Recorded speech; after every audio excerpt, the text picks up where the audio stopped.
让阶下久候了。见过韩公。我是大都督使节，尔等胆敢拦我？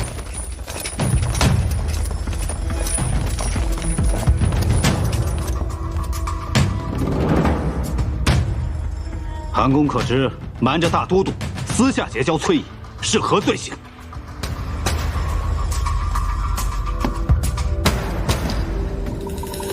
还望阶下息怒，在下正打算派人请阶下到此，共同商议。这没想到，阶下您这么快就到了。你就是崔家军的人？你们崔大将军遣你来做什么？韩公，我崔家军何校尉现在韩公府中，还请韩公请出，与我一见。崔家军何校尉在我府中，哪有此事啊？我崔家大军现已在并州城外，若韩公执意扣人不放，莫怪我大军入城寻人。韩公，这就是你的不是了。珍惜逆军当前，你不和崔家军联手抗敌，反而扣留崔家军的人不放。你这样欺压友军，我定要上报大都督。哎，阶下看您这话说的，我们这何曾有这等事儿啊？根本就没见过您说的那个何校尉啊！哼，你骗得过崔家军的人，可是骗不过我。后院客房守卫森严，连我等金甲卫士都不能靠近。崔家军的人，定是关在那儿。走，我带你去见何校尉。多谢阶下。不必，不必。我这就请崔公子和何校尉出来。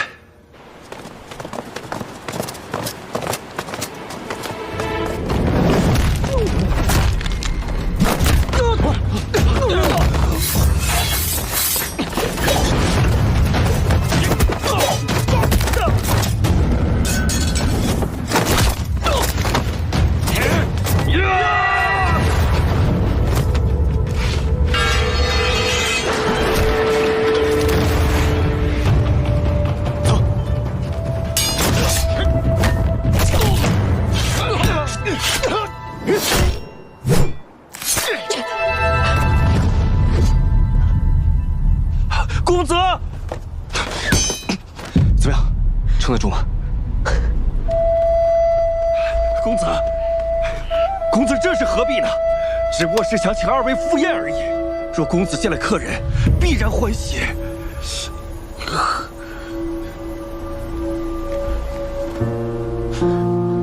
带路。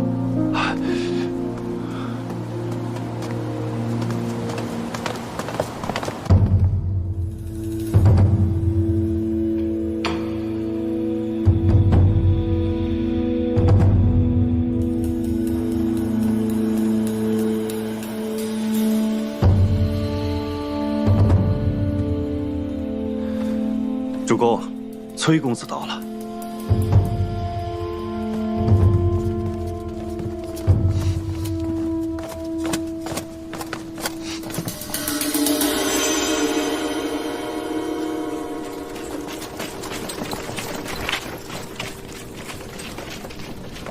公子真是娇宠美人呐！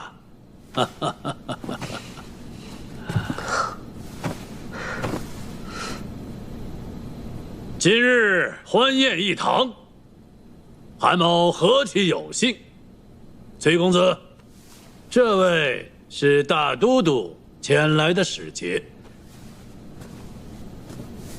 久闻崔公子风采过人，今日一见，名不虚传。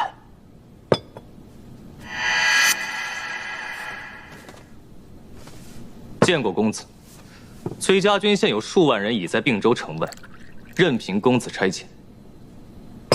韩公留客不让我出城，这样吧，你回去告诉领军，让他们尽管杀进来，好让大家都见识我们崔家军的厉害。崔公子误会了，城外风餐露宿，哪里有像我府中这般安逸的？韩某只不过是想留崔公子在府中多住几日罢了。崔公子且宽心，大都督若是知晓崔公子在并州做客，定会让韩公派人好生护送公子入京。西长京是何等繁华之地，崔公子定会乐不思蜀。等我。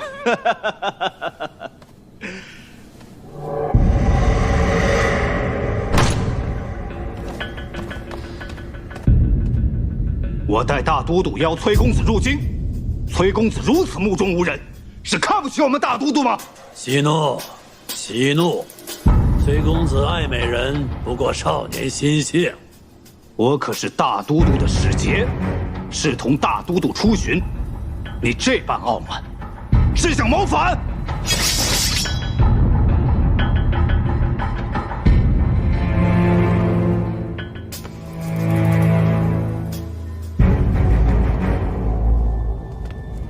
阶下息怒，你有所不知吧？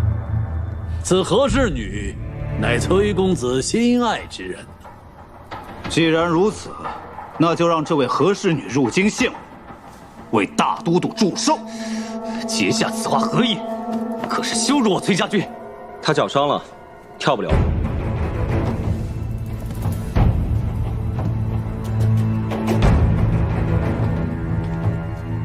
今日不如由我替他为大都督献上一曲剑气舞。妙哉！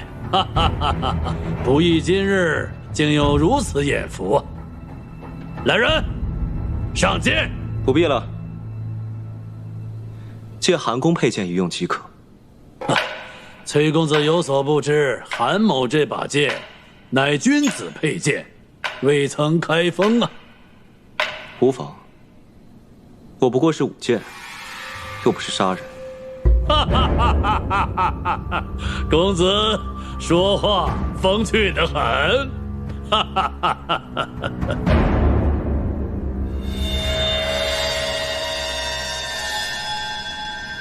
公子替我舞剑，我来抚琴唱歌，为公子伴奏。美人果然不负公子之恩呐！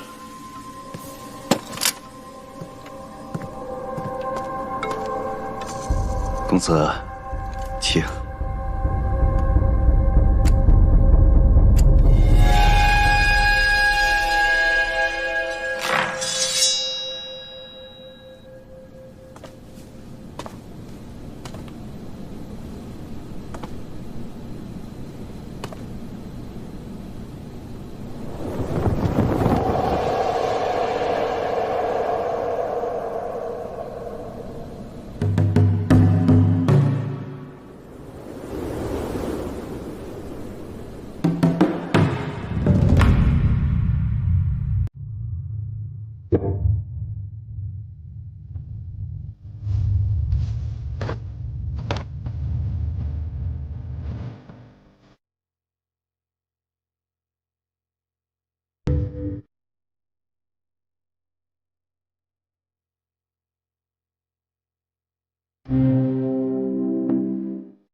生长呀，永久。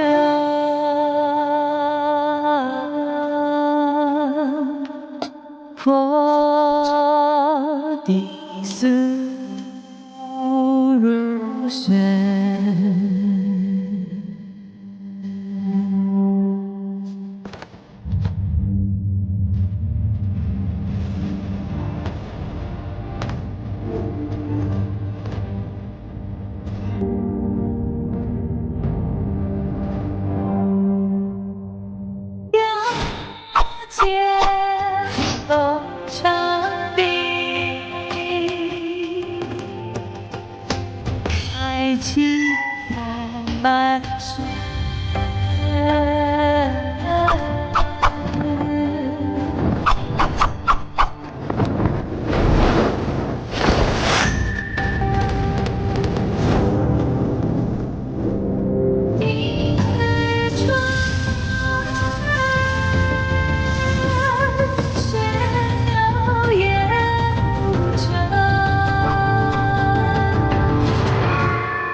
原璧归赵。崔公子这段剑气舞跳得真是酣畅淋漓，动人心魄呀！韩公盛情，能替韩公排忧解难，故其所愿也。如今大都督的使节已知晓公子在此，坚请相见。公子，如若这次落到了大都督手里，只怕是难以脱身。只盼公子大军在外，使节也是有所忌惮罢了。韩公的雅意我们知道了，不过你们家主公也太狡猾了，自己不愿意出手，反倒将这难题丢给我们。公子说笑了。我们杀了孙敬的使节，你就放我们走？我若是待韩公假意承诺，未免诓骗了公子。但公子若是杀了使节，何娘子可以回去？至于公子，还请在府上盘桓几日，待崔家大军退出60里外，定奉公子还迎。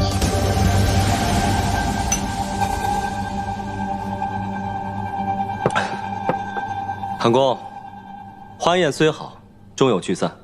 这回你是不是该信守承诺，让他走了？自然，自然。你这伤，回去之后一定要找大夫仔细看一下，别落下病根。嗯。走吧，我送你。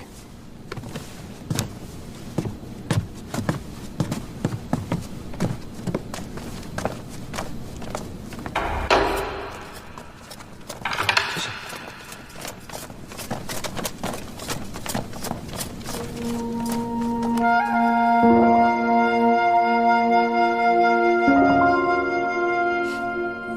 你的彩头。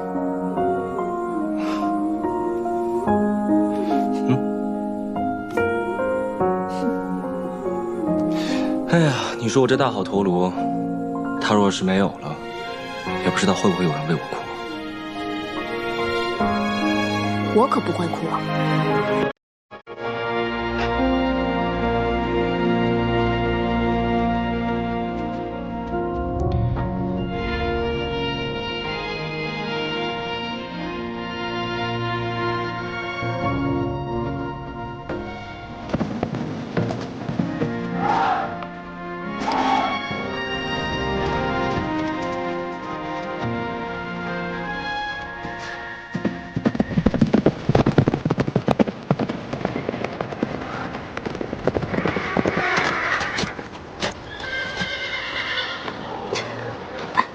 阿莹，公子，你脚怎么了？没事没事，一点小伤而已，不碍事的。你簪子呢？当时慌乱，不小心丢了，就没去找。可惜了，这是你从小带到大的心爱之物。不过没关系，我再给你拧制一根。没关系，公子，丢了就丢了吧。是不是累了？我们回去好好歇歇。我呀，命人做了一桌的菜，都是你爱吃的。走。校尉的簪子去哪儿了？我怎么知道？我去的时候，校尉的簪子就已经不见了。你撒谎！那根簪子可是校尉的母亲留给他的，他就算弄丢了自己的性命，也不会丢了那根簪子。你是不是跟校尉一起隐瞒什么了？哎，没有，真丢了。校尉可懊恼了，是我拦着校尉不让他回去找的，太危险了。我信你才怪！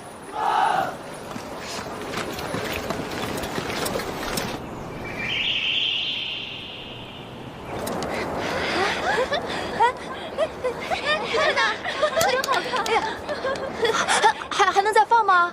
啊！可以！哎，夫人真厉害！哎，这不会掉吧？不会。再高点！哎呀，你们看，飞得又高又远，真的好高啊，夫人。放吧。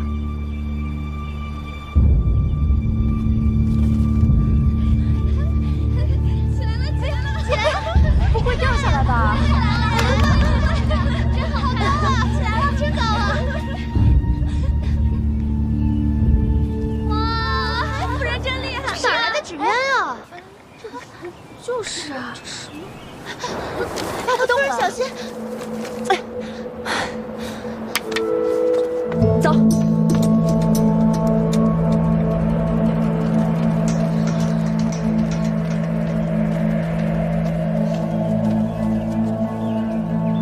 原来是你啊！真没想到，如今你还有这样的兴致。只是，你的纸鸢跟我的纸鸢缠在一起了，那就搅了吧。夫人既然这样说，那就搅了吧。哼，是。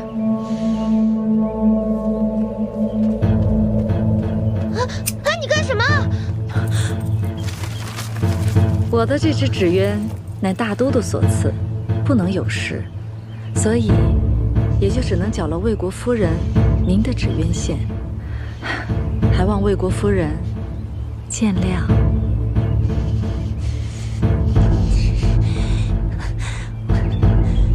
走。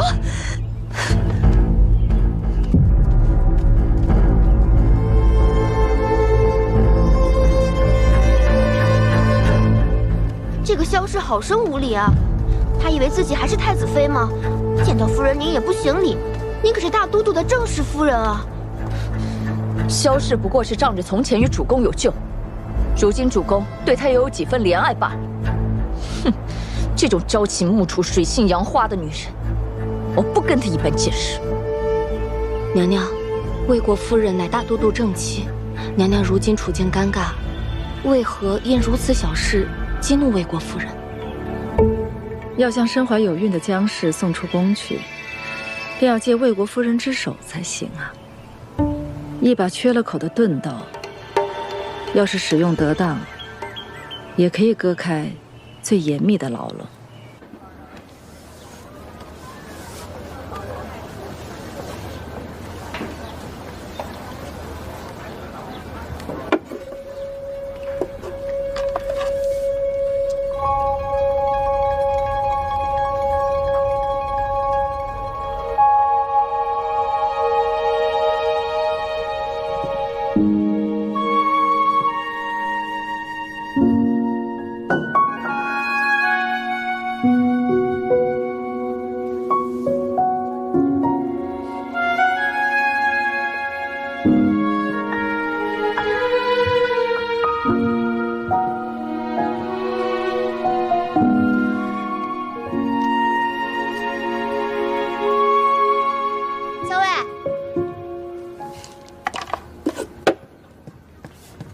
让我来看看你的伤怎么样了？哎呀，不碍事的，我都已经上好药了，包扎好了。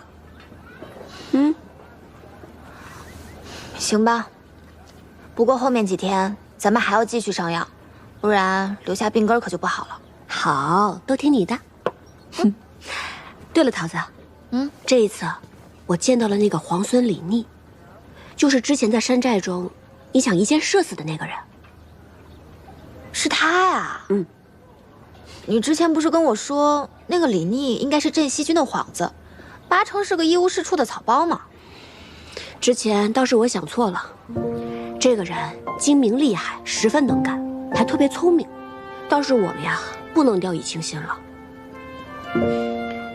真没想到这李家居然有这么出色的子弟，之前倒是从未听闻。再厉害又怎么样？比得上咱们校尉聪明能干？就你嘴甜，我不在的时候你又吃什么了？他们做的猪肘子给我吃。想不到这崔公子真是一个多情的人，眼睁睁看着和娘子走，缠绵缱绻，真是可悲可叹呐。英雄少年，未免多情。主公，主公，城外送进来一封信，说是崔公子写给主公的。崔公子，崔公子不是在咱们府里吗？去，是。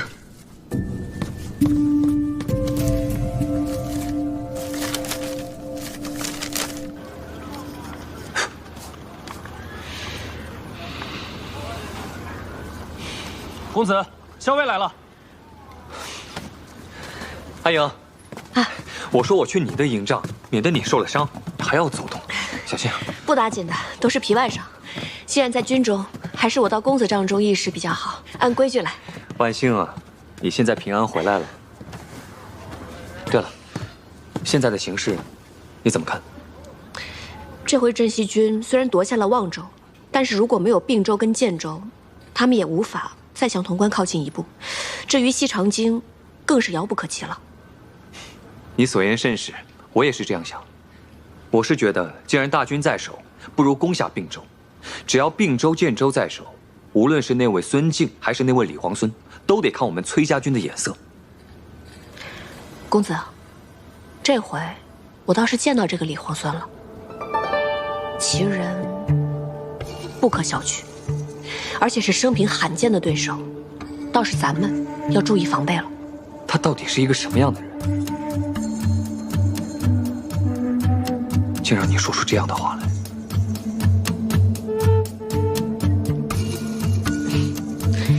这个人虽然厉害，但是咱们呀也不是没有办法能够拿下这并州城。上兵伐谋，你有什么好法子能攻下并州？那位小裴将军不是在望州吗？咱们不如跟他先叙叙旧。可我们与镇西军素无来往，反倒因为军粮的事情刚刚才闹了一回。我担心他们不会轻易和我们联手，即使联手，我也怕他们会有异心。公子放心，我倒是有法子可以让他们答应联手，也有法子让他们不敢有异心。欺杀我也！这崔家的人欺人太甚！怎么了，主公？去把那个冒牌的崔公子立刻给我关起来！是。不，立刻把他给我杀了！带走。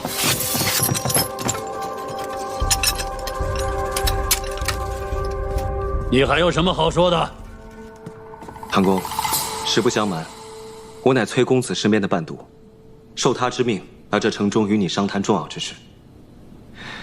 怎料，韩公误将我认为崔公子，在何校尉的示意下，我只好将错就错，但我绝无任何欺骗韩公之心。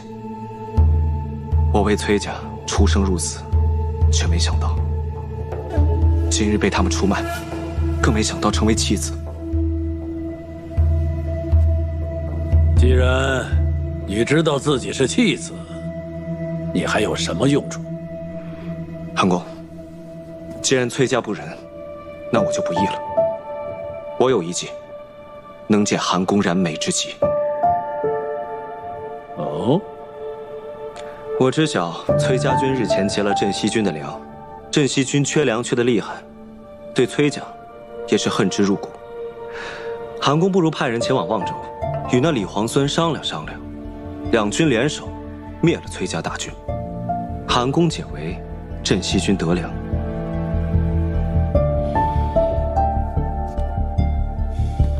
主公，他说的也有几分道理。咱们的探子也对劫粮之事有过回报。我不过是一个被崔家舍弃的人，一无所有。只有韩公能够给我一线生机。韩公不如先派人去探探镇西军的口风。至于我，韩公要杀要剐，也不急于这一时。若是镇西军不松口，韩公杀了我解气也不迟。若是万一这计谋有效，我愿意追随韩公，任韩公驱使。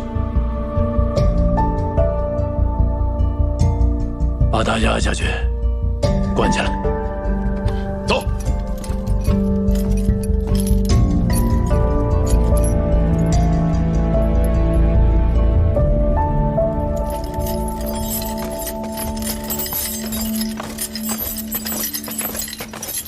把人带来了，把他关到这个牢房。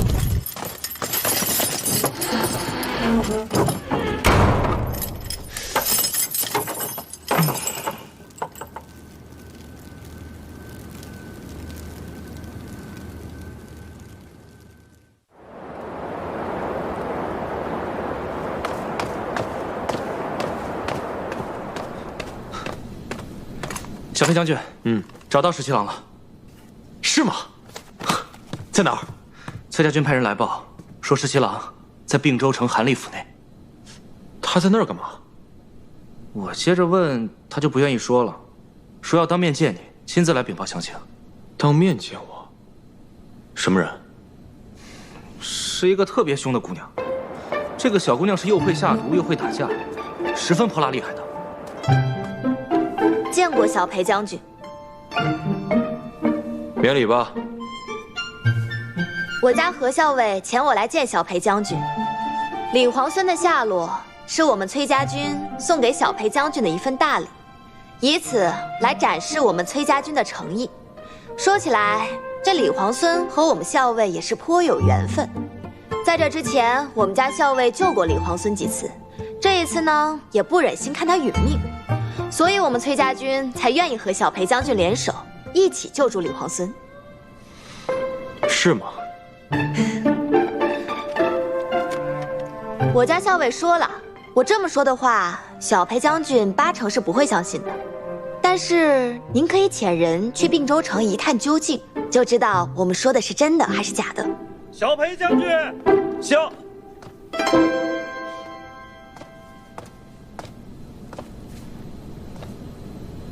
哦，我们家何校尉还说，如果我到的时辰没错，那这个时候并州城韩立府也会遣人来，有要紧的事与小裴将军商议。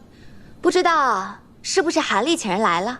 哎，我说你这小姑娘怎么这么邪呀？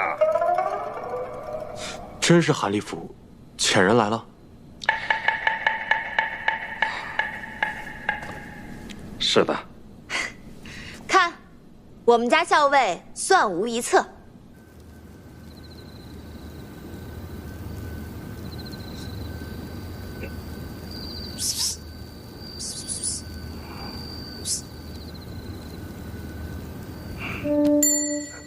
17郎，我带了很多人来救你。多少人？6个。回去吧。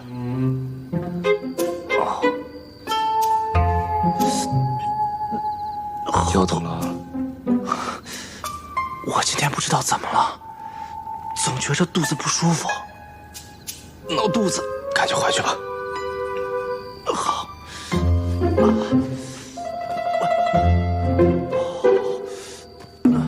校尉，你真觉得镇西军可以联手吗？镇西军这个元帅李逆，可是我见过最聪明、最会耍心眼的人。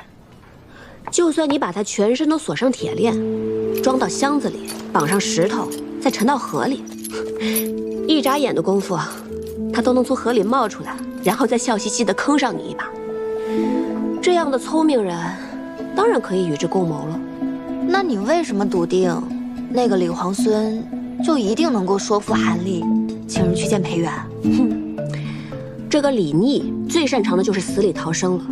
我已经算准了，他一定会说服韩立，再给韩立设下一个局中局。既然如此，我们为什么不好好利用他的局，来做咱们自己的局呢？你还真有几分本事。裴元居然答应了，说愿意与我们并州前后夹击崔家军。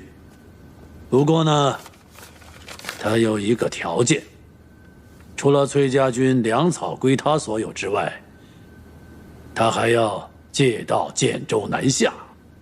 说实话，那裴元若是什么条件都不提，韩公反倒千万不要相信。既然裴元提出了条件，那么我觉得这件事情倒有8分可行。你说来听听。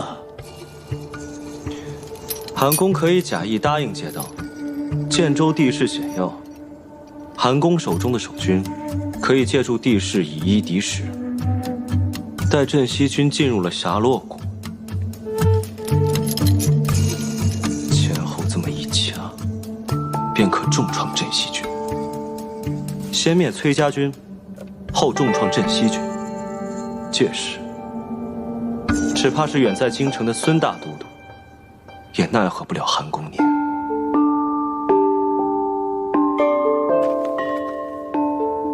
你读过兵书？我是崔公子的伴读，琴棋书画，兵权谋略，我都学过。不错，是个人才。韩公过誉了，生逢乱世，只求安身立命。我愿为韩公效犬马之劳。你的本事，我还得考教考教。委屈你，先回牢里住下。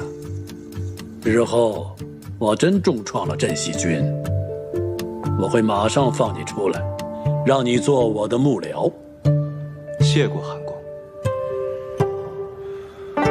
你怎么提到这个李皇孙就感觉怪怪的？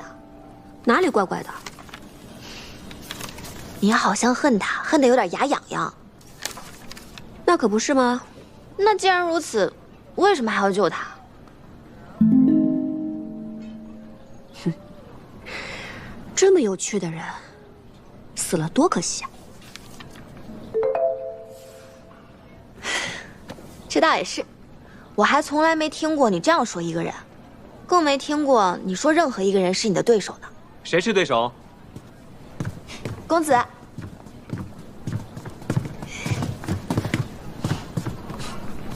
没什么，在跟桃子闲聊呢。安莹，我有样东西要送给你。你母亲留给你的那只簪子，我知道，你丢了一定很难过。看，是不是和原来那只很像？真的很像。我亲手做的。来，我给你戴上。公子。原来那只簪子对我有着不同的意义，就算很像，我也不想拿其他的去代替它了。谢谢公子的心意，这一只我会好好收起来的。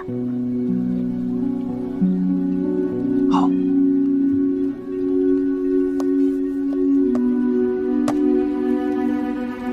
安莹，你不要以为我不知道你在打什么如意算盘。等我出去以后呢，我再找你算账。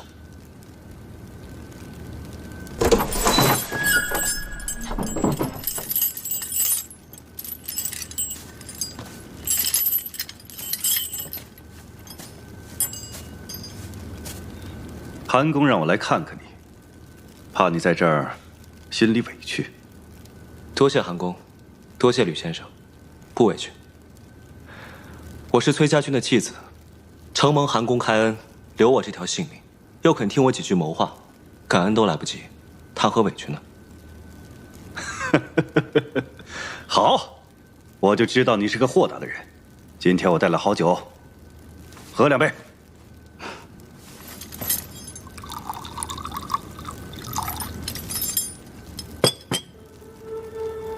这酒真香啊！韩公的佳酿怎能不香？有道理。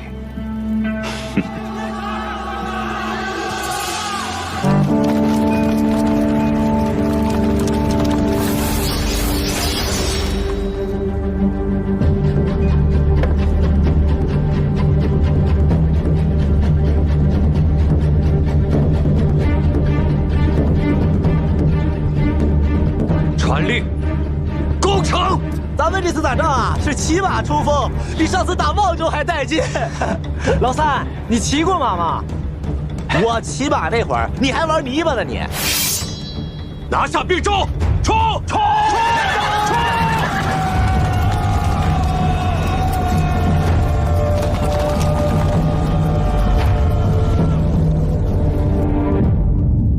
小的这就派人去打探，快去！是。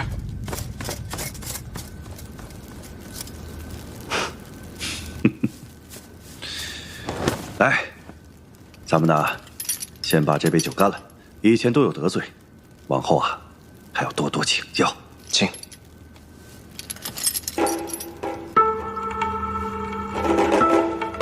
好酒。我说兄弟啊，咱们也是相处多日了，可谓是相见恨晚呐。只是我不清楚。你这姓谁名谁，家住何方，又是因为怎样的机缘成了崔公子的伴读啊？来，说来听听。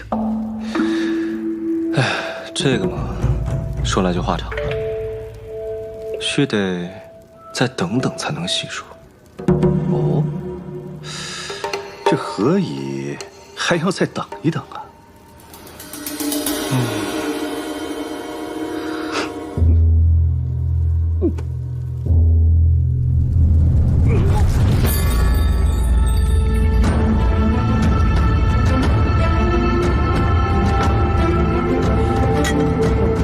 什么声音？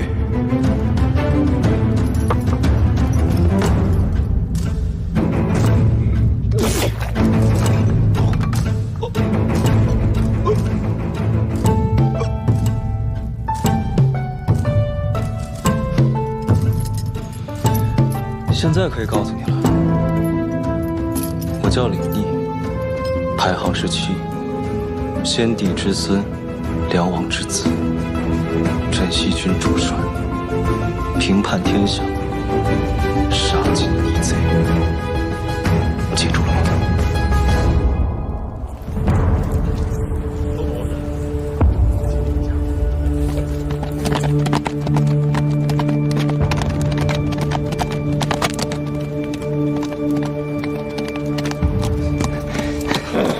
校尉，怎么样？并州守军一战即溃，有些残军弃城逃往建州，余下的大多降了。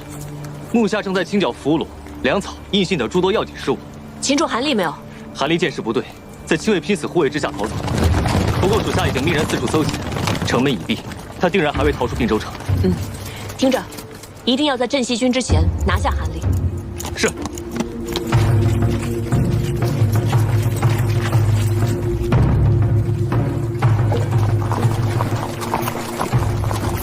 来人啊！快来人！吕先生，吕先生不知道为什么昏迷了。吕先生，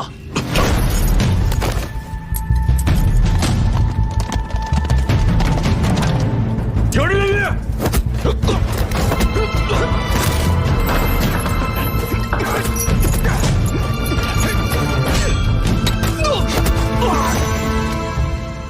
十七郎，这次我真的带了很多人来。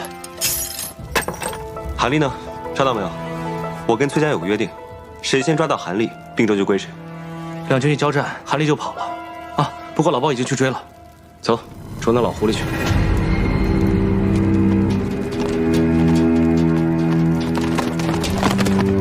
真请。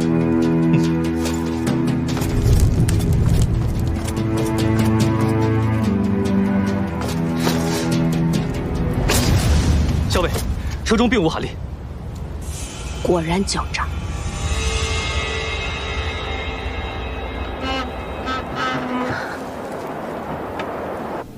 秋翠，没事的，咱们楼下不是有家丁守着呢吗？任谁都闯不进来。小姐，我听人说破城的军队会四处劫掠，无恶不作，家丁们拦得住他们吗？如若拦得住，那自然平安无事；如若拦不住，此时害怕又有何意呢？都怪三小姐在相爷面前挑拨，小姐这才不得不自请到并州祭祖。要不是因为三小姐，咱们怎么会到这并州来？又怎么会身陷险境？秋翠，不要乱说。三姐说的对，父亲有6个女儿，唯有我，自幼既不聪慧，又无一技之长。如果再不勤勉些，岂不更是一无是处了？那是三小姐胡说，小姐您千万别往心里去。孙大都督要用父亲为相，父亲坚决不允，因此蒙难入狱。京中各大士族，哪个不暗赞父亲有气节？如今父亲好容易出狱，却不得离京。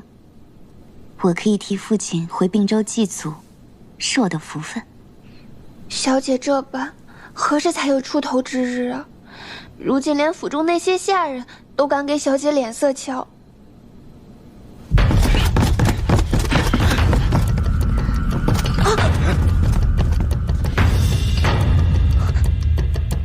主公放心，追兵已经被那辆马车引开了。府中有什么藏身之处？壮士竟然光天化日之下闯入民宅，何不也自行搜检呢？韩公一世英雄，小姐，如今竟躲入闺阁之中，丢不丢人啊？韩公，这么挟持个弱女子，未免落了下场吧？激将法不管用，你既然是崔公子的伴读，如今并州城破，镇西军势大，既然崔公子对你视如婢女，你不如投靠镇西军。韩公已然都到了此田地了，还不忘惦记着我的前程，实在不枉与韩公相识一场，也不枉韩公对我青言有加。对你青言有加，又如何？难不成你能放老夫一马？韩公误会了，我感激你都来不及，又怎会为难于你？只是这城中都说韩公擅长经营，资产亿万，我如今被崔家所弃，两手空空，还望韩公能够体谅一二，给予方便。拿出来！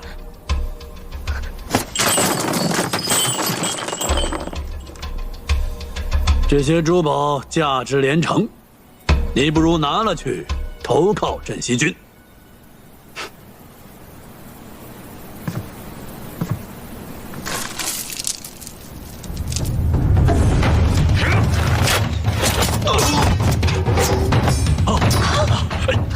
小姐，你别过来啊！小姐，过来，我掐死他！小姐，小姐，小姐！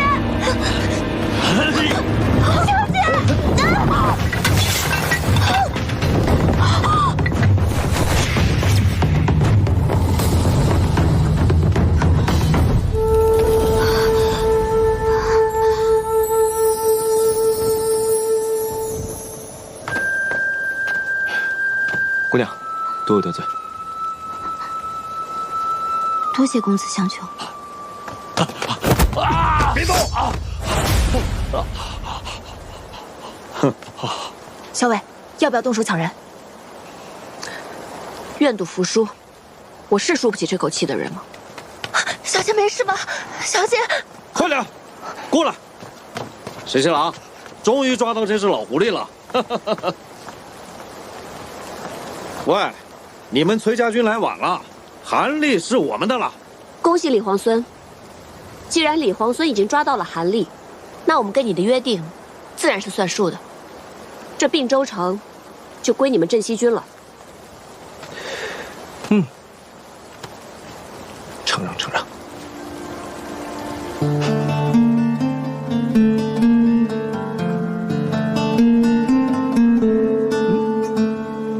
韩立被镇西军抓住了，按照前约，这并州城归他们了。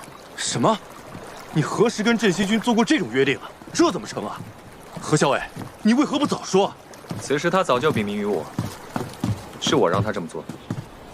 哦，镇西军缺粮缺得厉害，这件事情我早就禀明过公子。只要一入城，就派人把粮草清空搬走。此刻，就算镇西军得了并州城，他们仍旧没有粮食。原来如此。我有一事想要劳烦兄长。阿林这是要派我上阵了。都是自家人，何谈劳烦？你是义军之主帅，吩咐便是。如今我大军入城，镇西军另有所图，不可不防。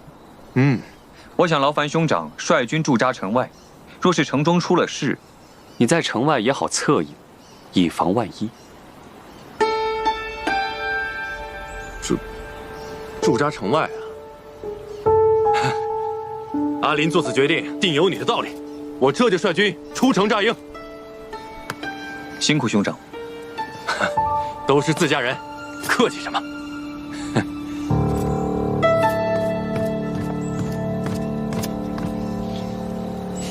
知道你不喜欢他，所以我就把他打发到城外去了。多谢公子，我就说怎么没有看到阿树呢？原来一早公子就把阿树派到城外，准备盯着崔离了。知我者，阿莹也。喝茶，我给你倒。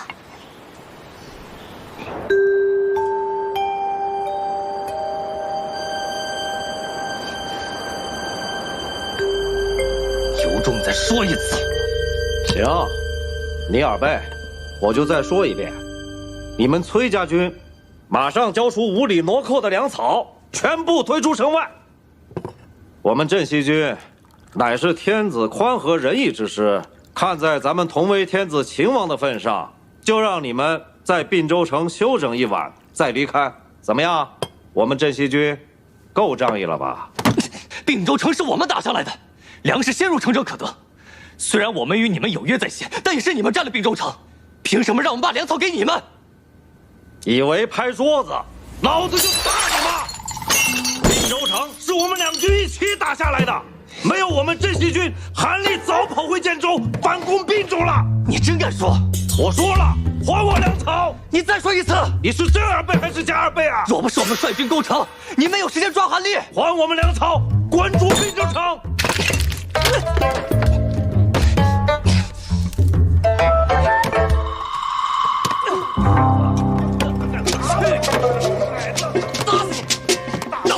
虎符不在韩立身上，继续找。是。这你兔崽子，这你胳膊的！他们在翻查韩立府，角角落落都没放过。那你敢打我？去你的！滚出并州！看来滚出并州！虎符并不在韩立身上。哎，对面那个崔公子在战场是威名赫赫，谁知见了真人，却是一个弱不禁风的公子，人不可貌相。不就是个小白脸吗？敢说老子攻城没出力？老子出力的时候，你还在吃奶呢！有本事打一架！来！怕你就出去！来看老子怎么收拾你，兔崽子！老伯，这是我一大早托人买的，都是你喜欢吃。谢谢公子。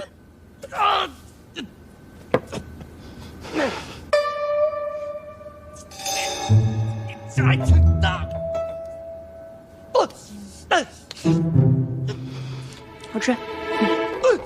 打哪儿呢你？我帮你擦擦。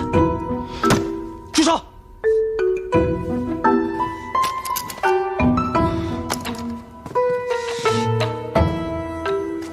我饿了，先吃饭。吃饭？我不饿呀。我说我饿了。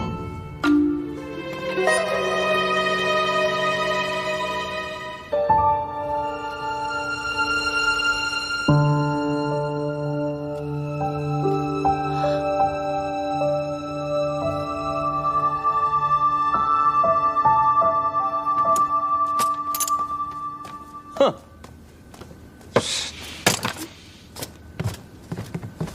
小伟，那位李皇孙可是捡到了你丢的那根簪子，真没想到，堂堂皇孙镇西军统帅，这么爱贪小便宜，捡了别人东西不还，竟然堂而皇之的插自己头上，太无耻了！我去给你要回来。喂，别多事了，大局为重。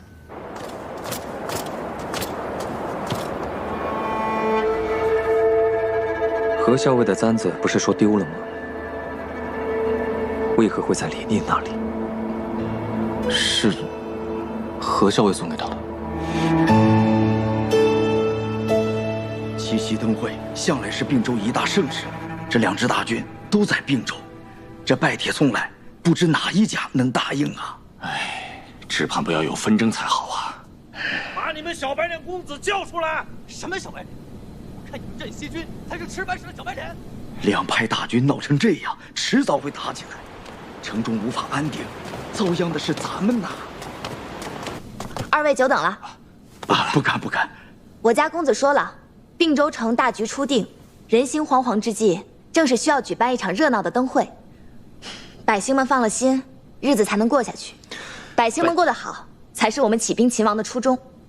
到时候，我们崔家军上下，包括我家公子，皆会出席。届时还要有劳二位。是。看来镇西军是不打算出席啦。不是，你家公子把我家将军吩咐的话都说完了，镇西军上下也皆会出席。啊，多谢多谢。耳朵那么厉害有什么用？嘴那么慢。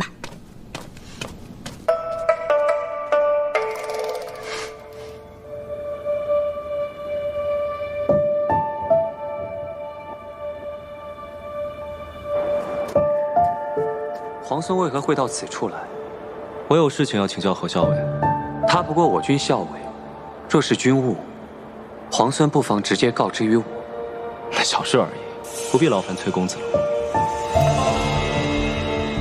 听说前几日，何校尉被困于韩立府，皇孙颇为照拂何校尉，他才能先行脱困。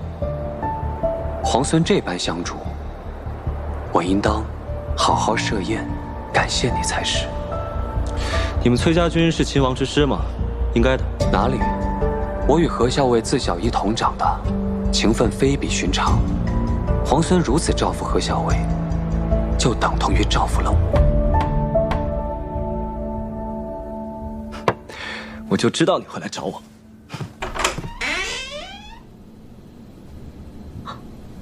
公子怎么来了？就是忽然想来看看你。见过皇孙。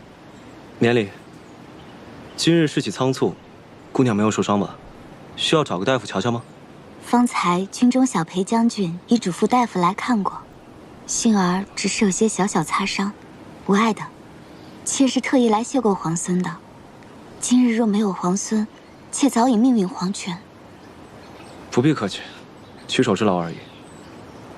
也不用叫我皇孙，在军中叫我军职就行。进来吧。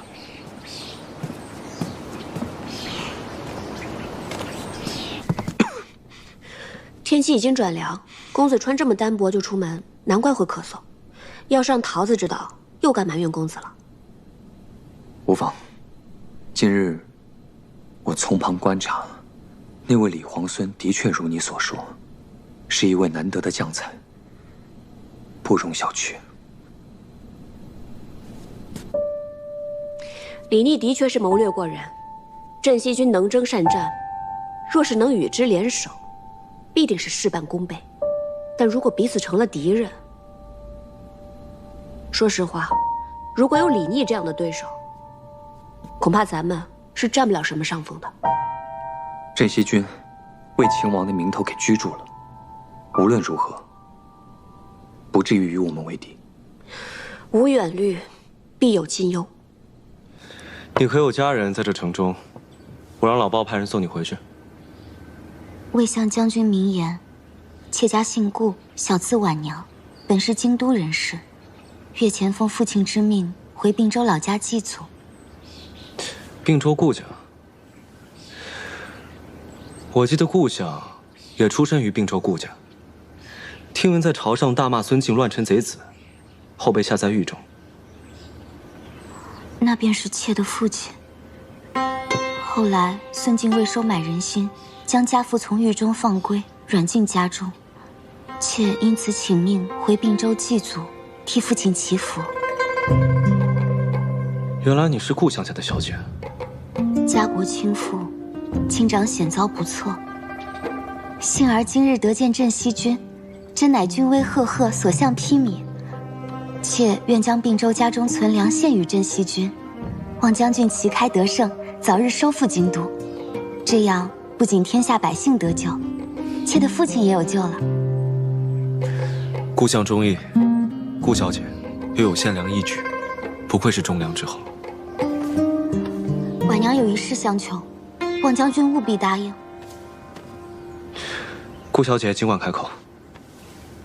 如今战乱四起，并州距京都甚远，婉娘恐怕难以孤身回到京都，请将军答应让婉娘随军而行，这样也有幸可以亲眼见得镇西大军收复西长京。这大军行军十分艰苦，实在不方便带着女眷。不论行军如何辛苦，婉娘都吃得了苦。若将军有顾虑，我和秋翠皆扮作男子，绝不给将军添麻烦。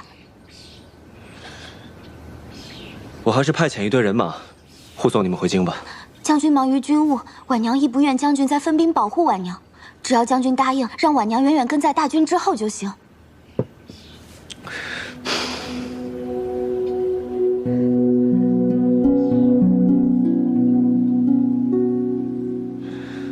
那好吧，那你就扮作男子，随在军中吧。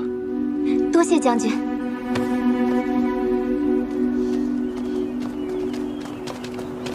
站住！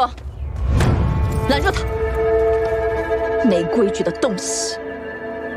婶娘，教一教他们规矩。是。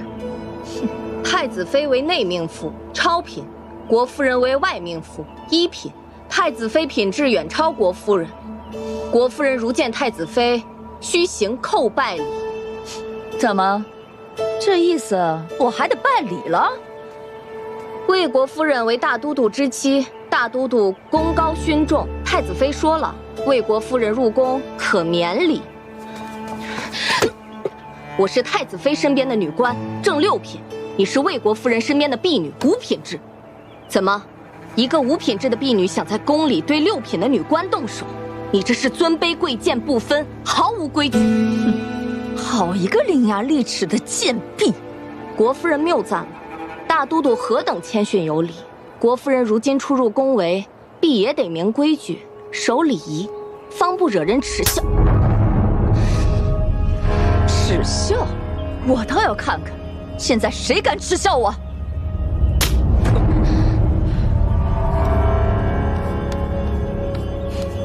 没规矩就得叫！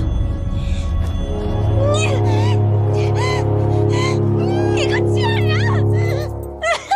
哎呀，阿姐不要再哭了。不瞒阿姐说，外面这风言风语传的确实难听。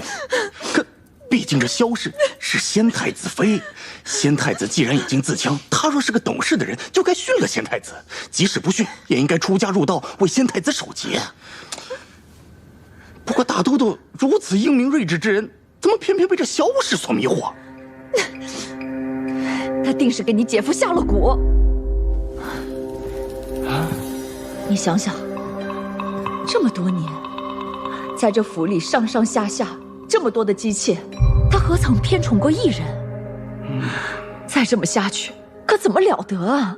阿姐莫慌，如今前方战事连绵，大都督还指望我们陈郡元氏替他征战筹粮，必得给我等3分薄面。只是这个萧氏一心留在宫中，说不定有什么不可告人的图谋，不愁抓不到他的把柄。届时我与叔伯兄弟们商议，劝大都督杀了这个妖孽，替阿姐出这口恶气。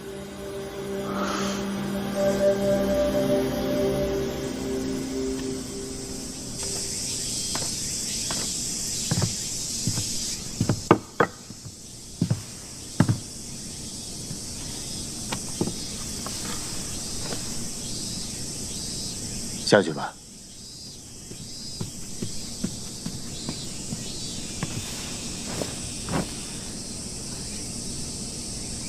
哼，河汉经节俭，相去复几许。哼，既然又到七夕了，当年就是在七夕那晚，你我第一次相遇。早知今日，当初莫若不相逢。你又说这种负气的话，难道还在为魏国夫人置气呢？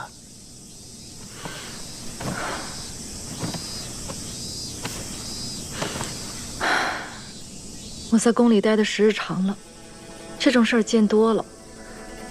捧高踩低，不遗余力。一旦落了下乘，尽管糟蹋。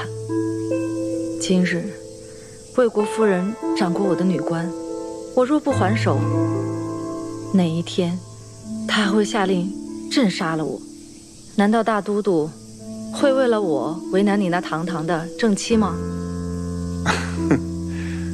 那倒不至于吧。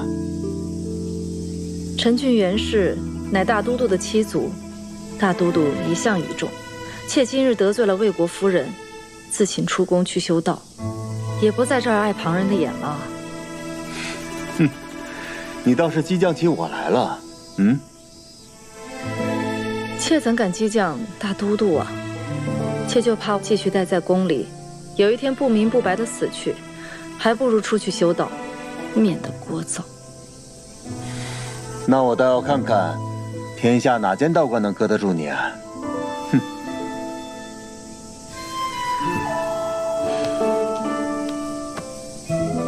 你给我建一座道观，要在山清水秀之处，离西长京很近，这样你出宫就很便宜。不过，也许等我出宫不到3、5日，你也就把我忘了吧。你真的要修道？我不想待在宫里了。魏国夫人不是一个心胸开阔之人，免不了处处为难我。再说，这宫里的人人人一张利嘴，我不想被他们说3道4的。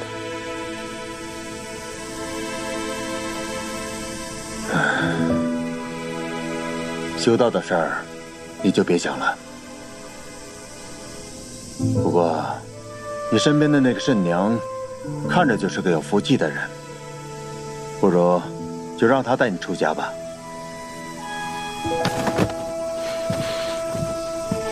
大都督还是说出了实话，为了魏国夫人的情面，居然让我的女官出宫修道，那还不如赐我一壶鸩酒，让我和慎娘即刻饮下便是。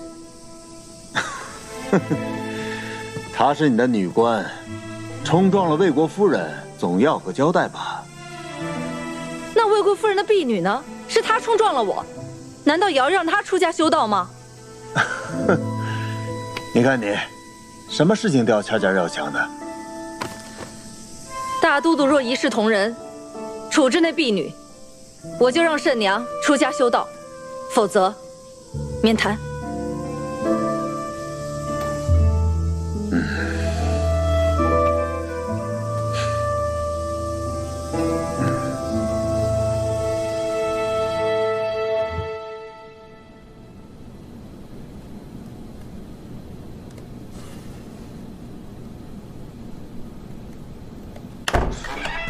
哟，缝袍子呢，我来帮你。得了吧，缝的还没有我好呢。上次缝你自己那个烂袜子，针脚长得跟蜈蚣一样。哎，问你个事儿啊，我听说你让顾小姐穿男装，随咱们大军一起走是吗？是啊，人家一个人带着一个丫鬟，想回京都，千里迢迢四处打仗，没准就把命丢在路上了。与其这样，不如跟着我们大军一起走。第一次啊，我第一次看到你这么怜香惜玉。你是不是不打仗就会闲得变成街边碎嘴的老太太？哎呀，不是，我是真觉得这个顾小姐不错，配得上你，配得上。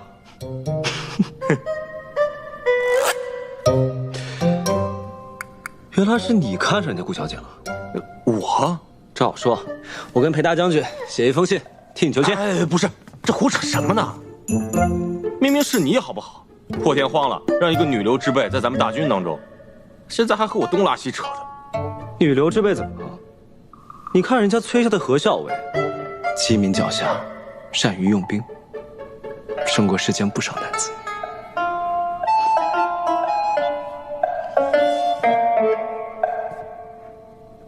哎，我听你这话的意思，你看上的不是那个顾小姐，而是那个何校尉吧？胡说八道！哼，我胡说八道。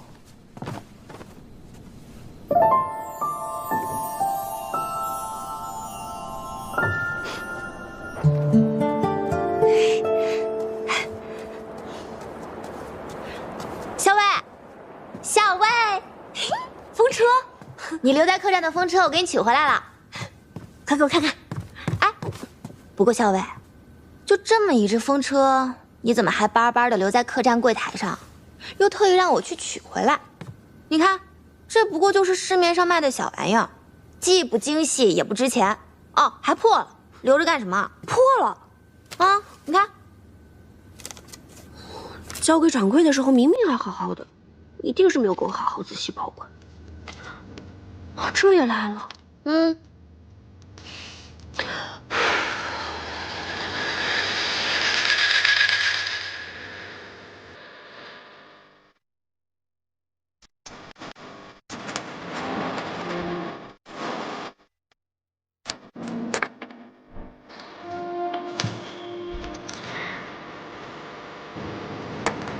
不是这么弄的，小心被面条伤到手。我来吧，这种粗活不适合你。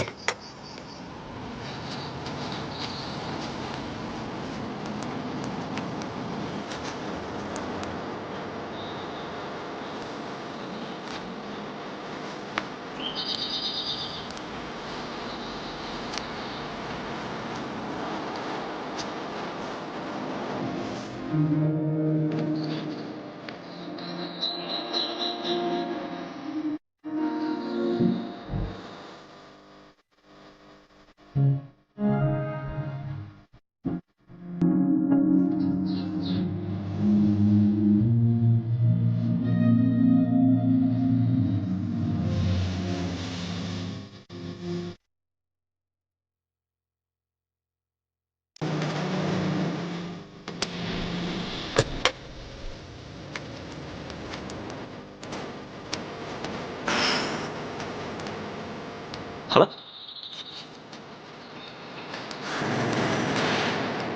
明天晚上一起去看灯会。你不用主持大局吗？那无聊的差事，我早就推给别人了。你呢？要陪崔公子吗？不用啊。那说定了啊。嗯，说定了。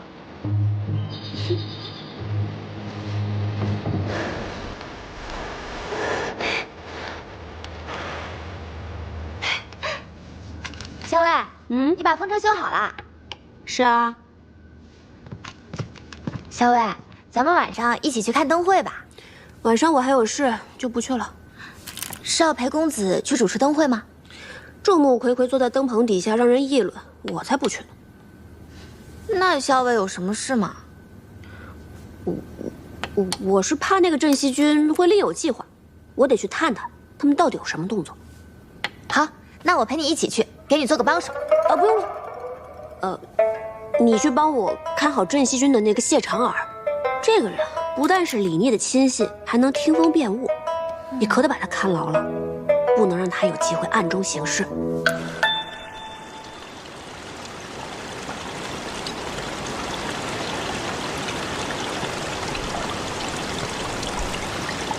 哎，我说耳朵啊，你怎么愁眉苦脸的啊？明天晚上七夕灯会，十七郎下令当众斩杀韩立，为镇西军立威。是啊，十七郎让咱们布置的不都安排好了吗？可是他让我引走桃子姑娘，不让她跟着何校尉，这是为何？既然是有人不想让桃子跟着何校尉，自然是有人想跟着何校尉啊。你就照十七郎说的做吧。可是我如何才能引走桃子姑娘？把她打晕。她又会下毒，心眼又多，我真要跟她动手的话，我不是她对手啊。我说你啊，就是个榆木脑袋。你把桃子姑娘约出来看灯会不就得了吗？哎，给，好好想想吧。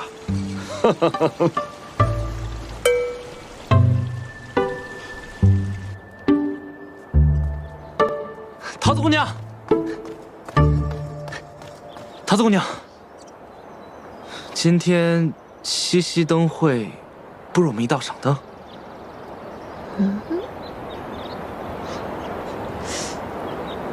你为什么邀我一起看灯啊？因为今天就我一个人，其他人都有事。我看桃子姑娘你也是一个人，不如我们就一道。所以你是闲极无聊才邀我一起的啦？不是桃子姑娘，我没那个意思。哎，算了，你就当我没说吧。站住！你想邀我看灯就邀我一起，来了你又说算了，你拿我当什么了？不是桃子姑娘，我答应你了。啊？晚上一起看灯啊？哦，谢谢桃子姑娘。不用谢，毕竟也省去了我的麻烦。什么麻烦？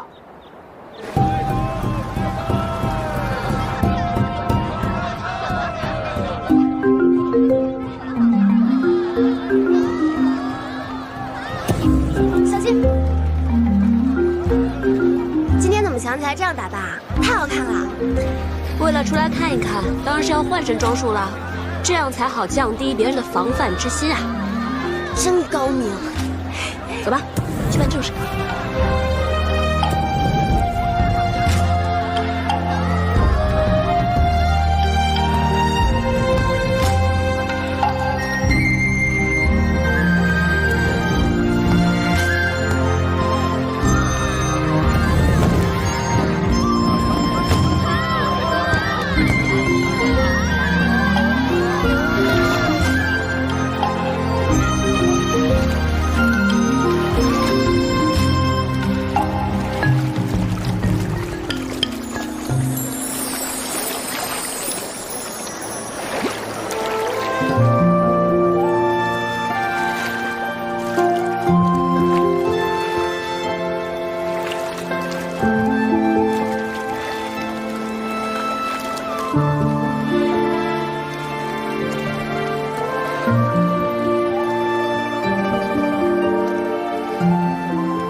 你今天真美，我差点没认出来。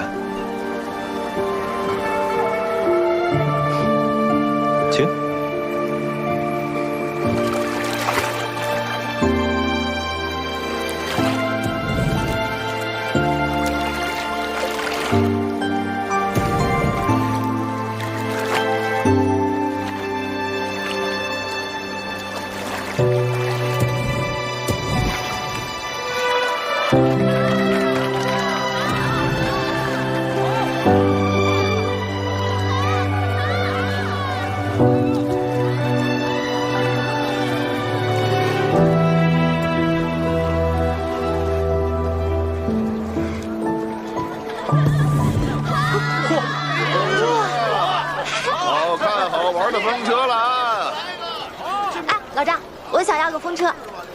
你选吧。哎，加这个吧。好嘞。付钱。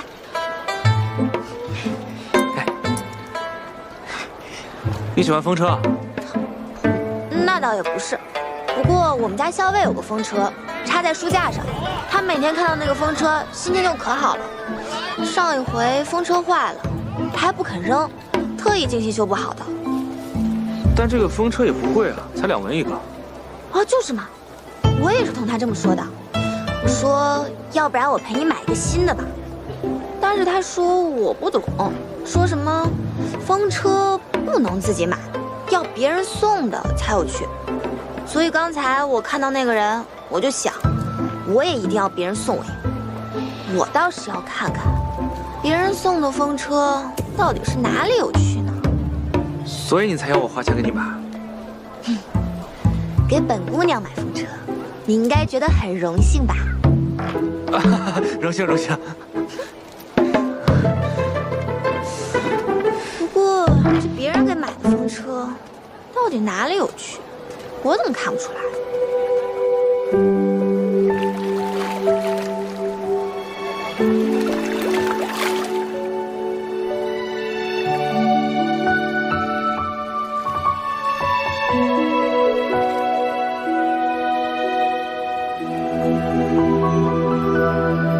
满船星梦压星河，这里可真美啊！劳兰关的星星比这里要大很多，也要低很多。半夜躺在沙漠上，天黑得像丝绒一样，好似一伸手就可以摘到星星。在我们平凉有一望无际的草原，小的时候，爹爹带我出去打猎，有的时候我在马背上睡着了，醒来一睁开眼睛，看到天上的星星一颗一颗的，就像快要掉下来的糖粉一样。我从小在京中长大，自从学会骑马之后，我便经常独自一人驰马去乐游原。乐游原是京中名胜之地，它的地势奇高，站在那儿可以俯瞰整个京都。万树鸣蝉，隔岸红，乐游原上有西风。西河自衬鱼泉素，不放斜阳更向东。原来你喜欢这首啊？可我喜欢另一首。等等，我知道你喜欢哪一首。什么？离离原上草，一岁一枯荣。野火烧不尽，春风吹又生。是不是这首？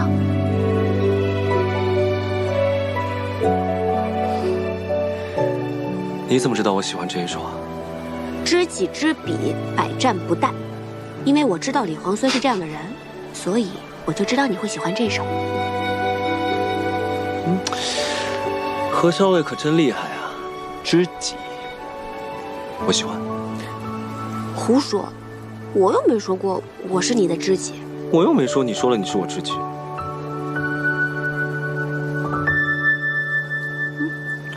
哎，我的裙子怎么都湿了？糟了，穿漏水。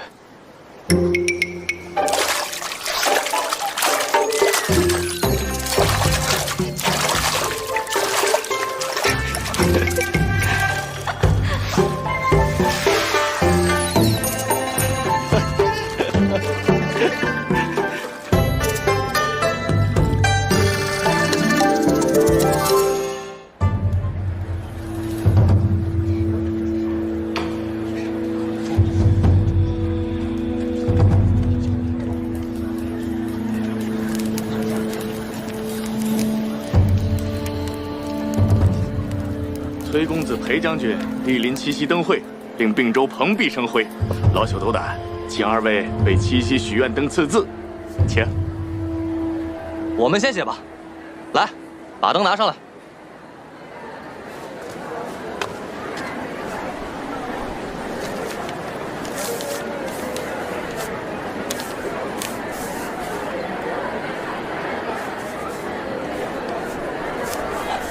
好字，好寓意。哎，小裴将军，咱们就写些实在的，就写啊，都娶上娘子，都拿上来吧。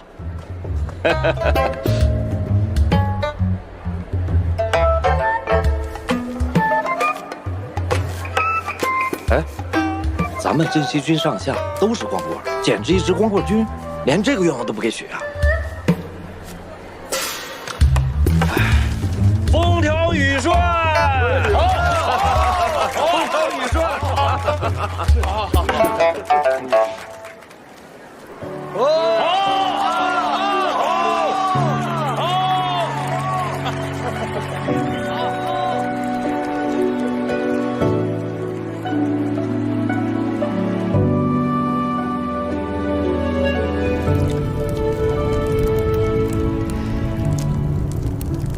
哎呀，这要是在劳兰关啊，生这么一堆火，必然要烤一只黄羊，烤得油滋滋的，别提有多香了。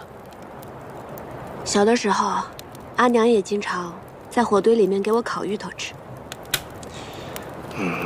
那下一次有机会我烤给你吃。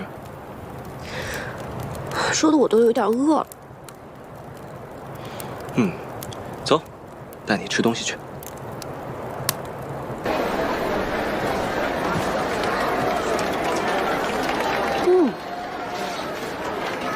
这馄饨味道还真不错啊！谢谢小娘子啊，这是我家自己调的骨汤，因此这滋味十分不错的。店家啊，今晚生意可好？哎呀，这会儿没多少人啊，所有人都挤去看斩韩立了，杀头啊，杀的还是那个原来威风凛凛在并州城的韩公呢。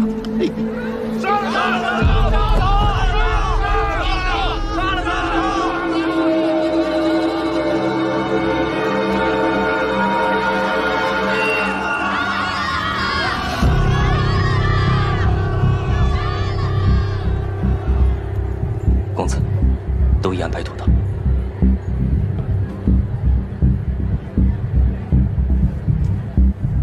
时辰到，杀韩立，聚合。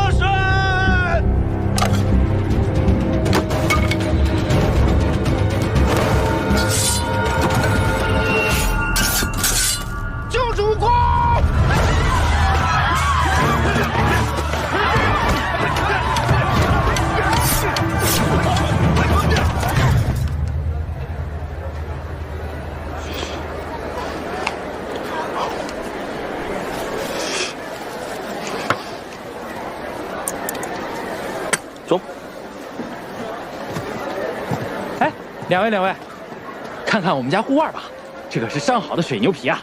嘿，我老婆子一针一线缝出来的，嘿嘿，3层皮特别结实。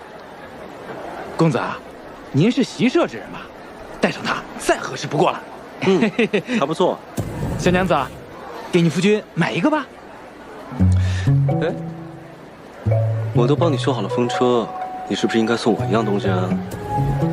他不是我夫婿。啊？这明明很相配，难道是我看错了？店家，刚才那位公子在问什么？嗨，护腕问了又不买，哎呀，不知道在想什么。哎。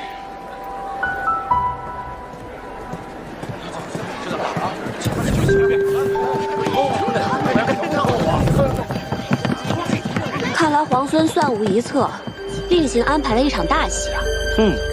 何校尉，你这么一夸我，我总觉得我计划还不够周密。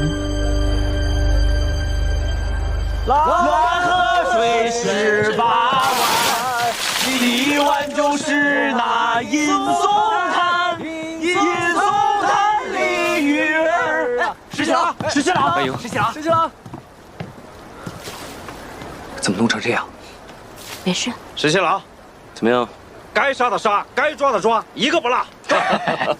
东西呢？老黄，拿出来。护符啊，可是俺找到的，就在这儿。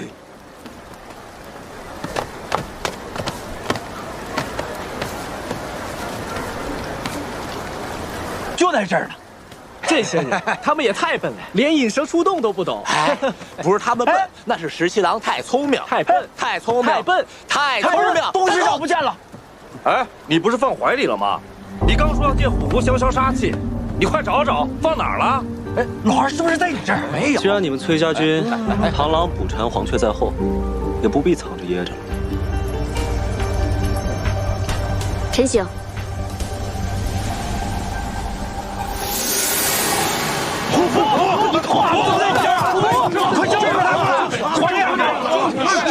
喂，小娘子，你不是皇孙的爱妾吗？不是要和石七郎私奔吗？你虽然是崔家军的人，但不是身在曹营心在汉吗？现在怎么反倒过来帮这个小白脸坑咱们呢？就是，说清楚，怎么回事？胡说八道！你们小两口闹别扭，也不至于闹这么大吧？闭嘴！李皇孙，你这是何意？如何说我的下属是你的爱妾？你又怎么能如此？放任他们侮辱我崔家军！哎，他可是自己说的，他亲口跟俺们说他是皇孙的爱妾，还要跟俺们石七郎私奔呢。他怎么会帮你这个小白脸？阿英，公子，当时在山寨遇险，我才假借皇孙家眷的身份，这帮人不明就里，才如此误会。何校尉，借度说话。我们走吧，不要跟他废话。公子，我很快就回来。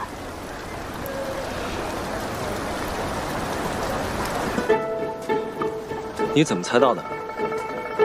这几日你的人把韩府几乎翻了个遍，我就知道，你虽然抓到了韩立，但是没有找到虎符。所以你就不再费力气搜虎符？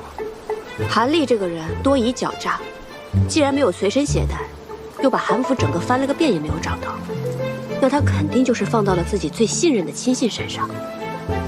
而你散布出消息，今夜在假意要杀了韩立，以此来引诱韩立残部出来救人。你这一招引蛇出洞，确实不错。而你呢，只需要盯着我的人，就可以螳螂捕蝉，黄雀在后。没错。那我还有一事不解啊，你答应我共邀七夕，是为了同我赏灯啊，还是为了亲自盯着我，以免我发现你暗中有安排？那你呢？主动约我出来，到底是为了跟我一起游船，还是不放心我，怕我有所察觉，会坏了你的事啊？彼此，彼此。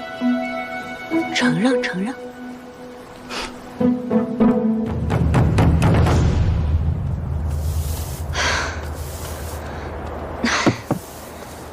歇一会儿。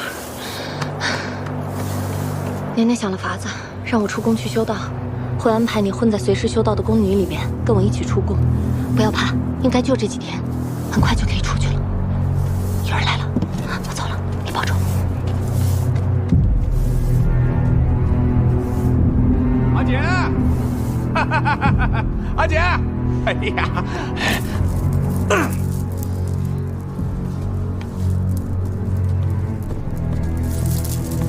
大都督已经下令，让萧氏身边的那个女官作为替身，出宫修道去了。什么？只是让那个女官出宫？那萧氏那个贱人呢？还安然无恙的在这宫里气我？阿姐急什么？大都督既然已经迷恋萧氏，那咱们就得一步一步来。俗话说得好，心急吃不了热豆腐。只要我们把萧氏身边的羽翼都给他剪除了，还怕没法子弄死他们啊？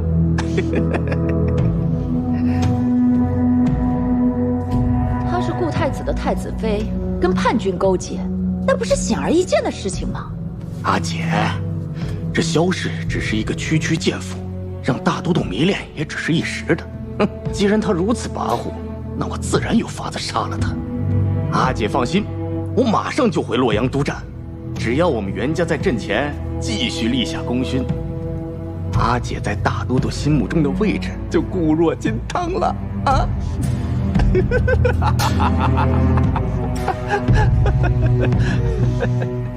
小伟，这可是我新研制的麻药，喏，已经涂在剑上了，你试试。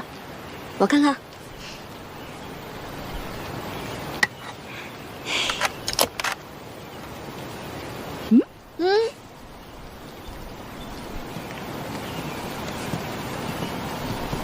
小姐，当时皇孙救你的时候，就那么把袍子解下来往你身上一披，他动作真是太潇洒了，我在楼上都看呆了。皇孙答应咱们追随在他身边，咱们以后再也不用担惊受怕了。多亏有皇孙。小姐，你说皇孙会喜欢这个庇护案吗？他定然是会喜欢的。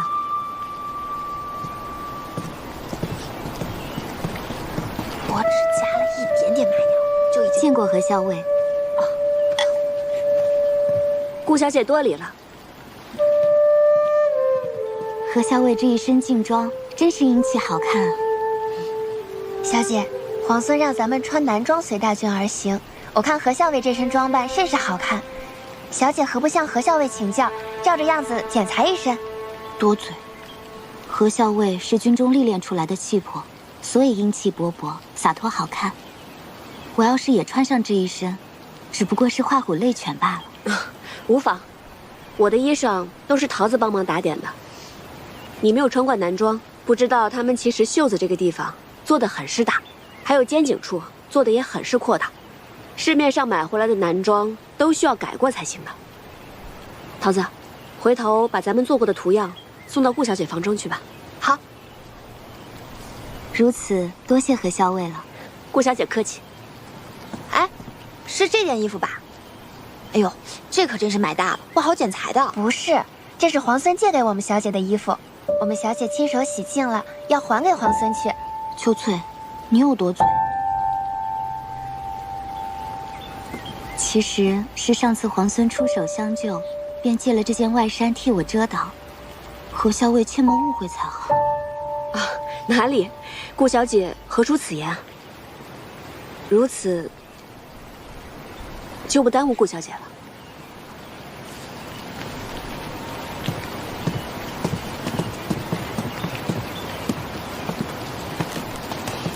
小伟，他们怎么说话总像绕着什么弯子，一拐18弯的。她们是闺阁中的女子，行事做派自然委婉含蓄。哦，好了，别看热闹了。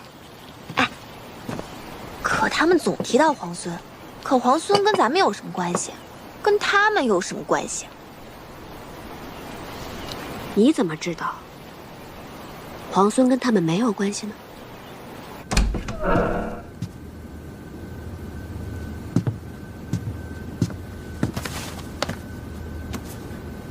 公子一看就是习射之人，带上它再合适不过了。还不错。小娘子啊，给你夫君买一个吧。哎，我都帮你修好风车，你是不是应该送我一样东西了？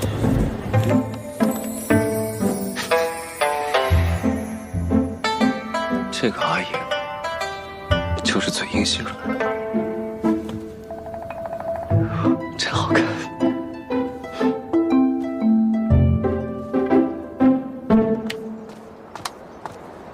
口校尉，我有话跟你说。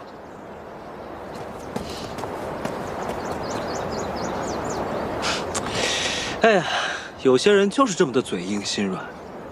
这一大早上出去忙活了，也不让我知道。哦，是吗？哎呀，明明说着不送，最后还是送。看来送给皇孙护腕之人，一定是皇孙十分重视的。那当然了。只是我觉得，虽然我重视他，但他更重视我。如此，便要恭喜皇孙。哎，你觉得送我护腕的这个人，跟我的爱妾比起来怎么样？皇孙慎言，当初我是为了脱身权宜之计，才出此言诓骗了诸人。可没想到皇孙居然口齿轻薄，公然在我家公子面前辱及我名誉。这么在意你家公子？那是自然。为什么？之前不便为外人知晓，所以一直没有告诉你。其实，我是我们家公子的侍妾，所以还请皇孙慎言，以后莫要在我家公子面前辱及我清白。走了，桃子。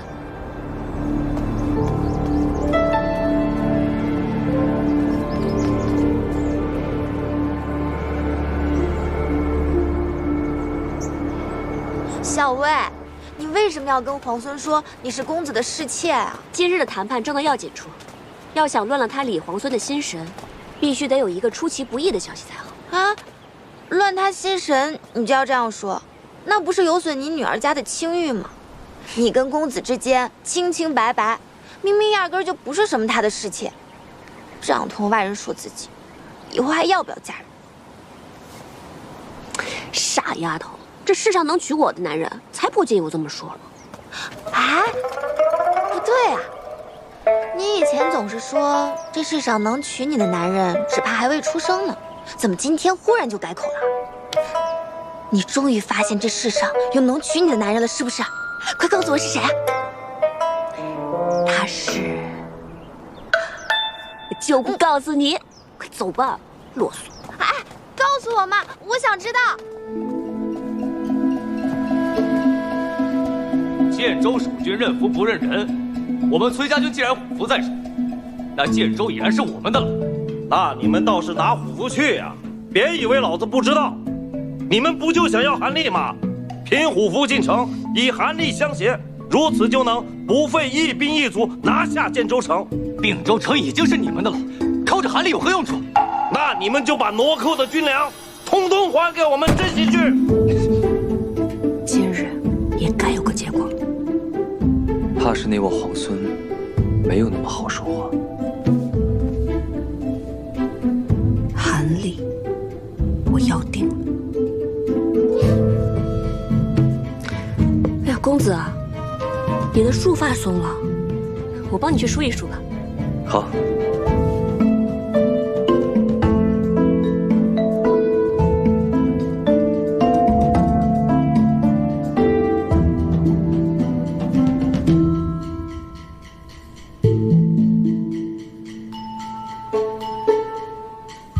石七郎，其实关于崔家军的何校尉，有句话我不知当讲不当讲。不当讲。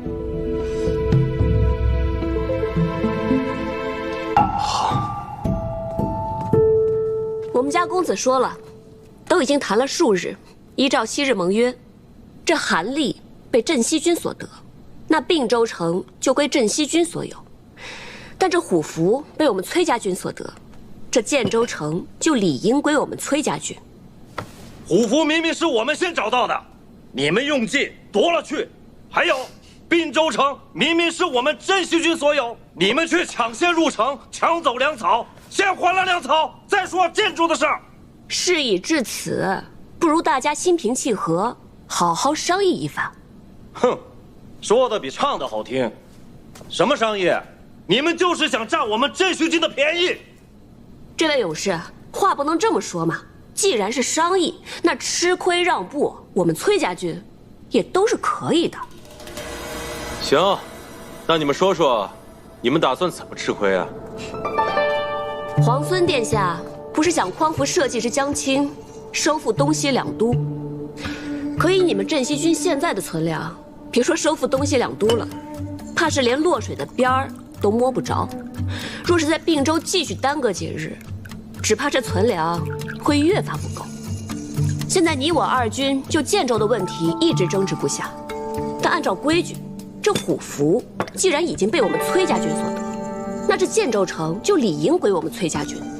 只不过我们想讨要韩立，图个方便，所以我们家公子刚才说了，我们打算吃点亏，送给你们50车粮草，这样也能助你们早日拔营去往洛阳。以贵军这悍勇，还怕打不下洛阳吗？哼，你这话说的，感觉我们像捡了一个大便宜。50车粮草，区50车粮草，只够我们镇西军1日2食，勉强赶到洛水之畔。那建州与洛阳孰轻孰重，皇孙殿下不会分不清楚吧？自然。那皇孙愿不愿意用韩立来换足足50车粮草？可以。石七郎，石七郎，好，皇孙殿下自然是一诺千金，只要你们把韩立交给我们崔家军，那我们公子也绝对不会食言，粮草一定会按时送到。哎，石七郎，这50车也太少了吧？老包，你们让我静一静。说吧，有什么计谋？什么计谋？你难道不是故意答应那个何校尉以韩立换50车粮草？是不是打算一石三鸟，趁崔家军不备，把粮草和韩立一并拿下，顺带手的再拿下建州？粮草韩立兼得，且拿下建州。有好法子吗？现在不应该是你胸有成竹、早有预谋的吗？不然你为什么那么轻易就答应那个何校尉这么苛刻的条件？我有一个朋友，啊？我这个友人，他看中了一个姑娘。等镇西军交出韩立之后，让左营带着韩立跟虎符立刻拔营前去收复建州。还是我亲自去一趟吧。不用，眼下有了韩立跟虎符，建州城必定是手到擒来。反而现在洛阳才是最棘手之处。我猜测李逆拿到粮草之后，一定会直指洛阳，我们一定要抢在他的前面。那你这个友人是咱们镇西军中的人，还是你京中的旧识啊？摇什么头啊？说呀！这个姑娘，她不该喜欢。不该喜欢？哎，她难道喜欢上了醉红楼的清官人？哎，其实也无妨，只要这个清官人品性善良，也无所谓的。不是，那是什么？你说呀。他好不容易看上一个人，可偏偏那姑娘已经是别人的侍妾了。哎呀，石七郎啊，石七郎，我算是明白了，你今日如此反常，是因为这件事儿。什么如此反常？我哪里反常了？我说的是那个友人。行，那咱们今日就说说你这位友人。现在国难当头，他还想着情爱小事，他将此事告知于你，说明他心中耿耿于怀，日后肯定还会去纠缠的。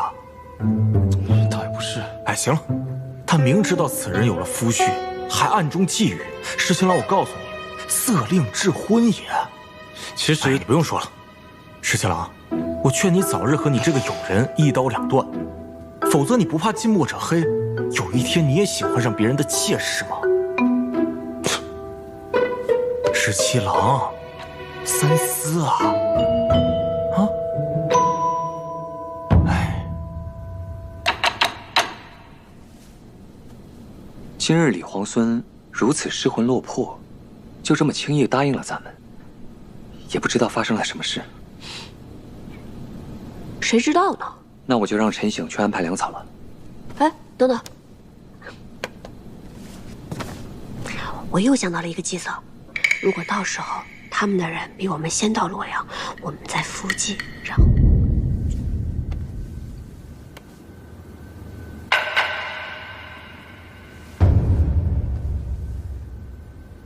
奴婢替娘娘出宫修道，是奴婢的福分。只是奴婢从小服侍娘娘，从府里到宫里，这么多年，奴婢舍不得。娘娘日后万千保重。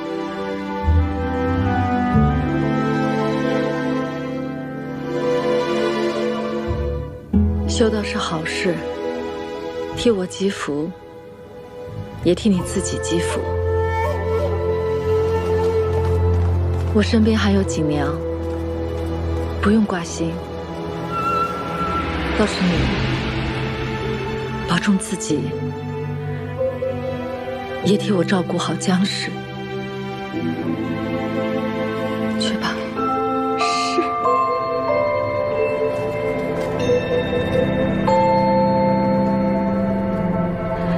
娘娘放心，奴婢走了。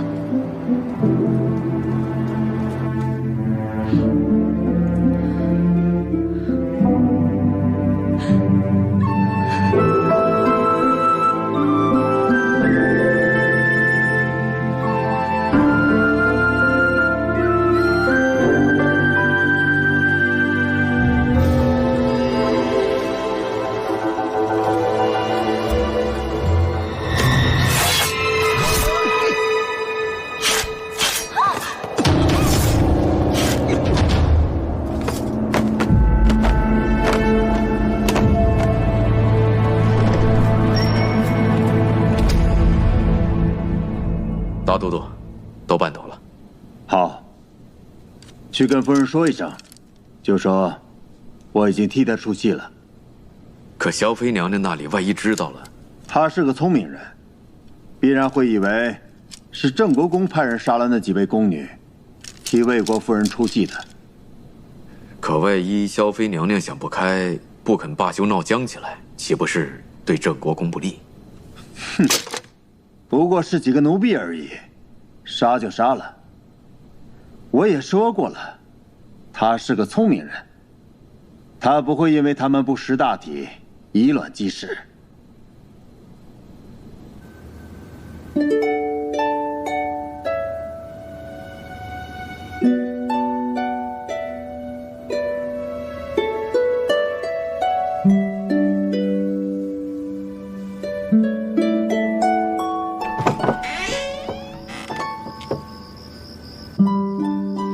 皇孙营夜来访，难道是想做梁上君子？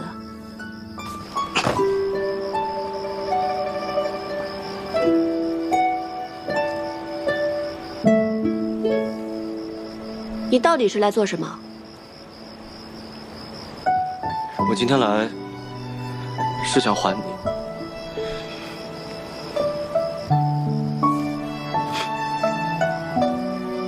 还我什么？我来是想向你解释，白天是我误会了，我以为护腕是你送的，言语间多有冒犯，还请见谅。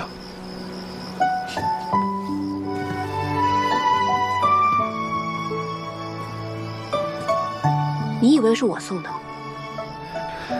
是，后面才发现是顾家小姐送的，不过我已经将护腕还给她了。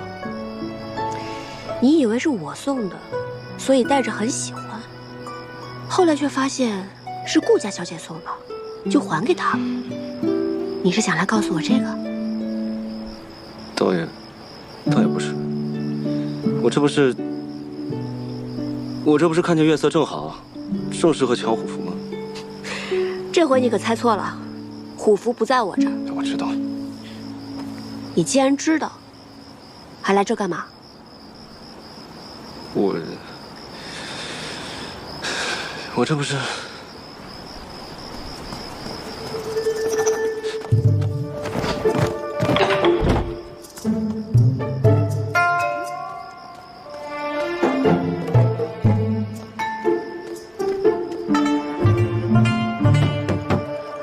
小伟，你睡了吗？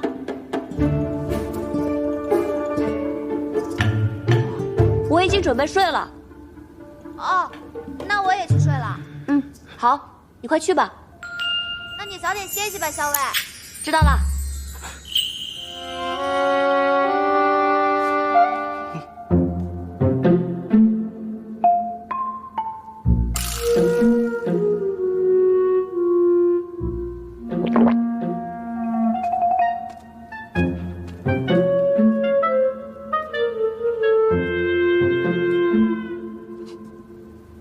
你捂着眼睛干嘛？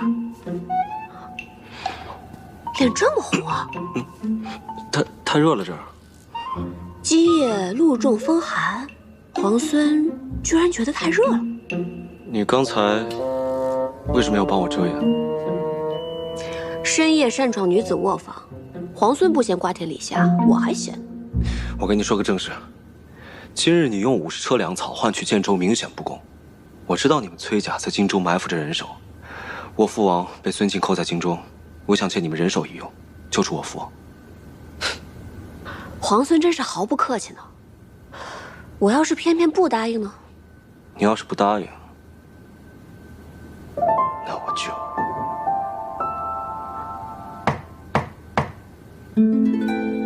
阿莹，你睡了吗？我刚睡下。我有要事要同你商议。好，我来了。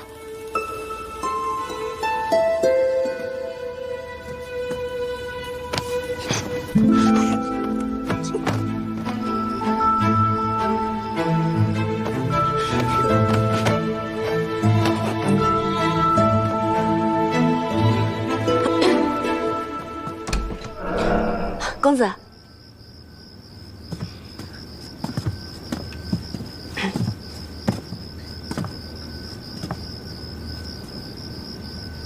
公子，是不是哪儿来了军报啊？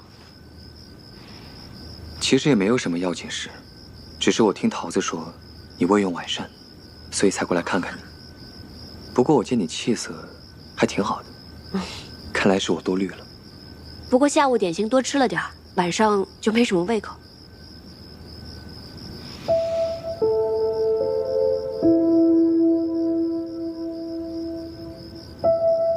那你早点睡吧。公子也早点安歇。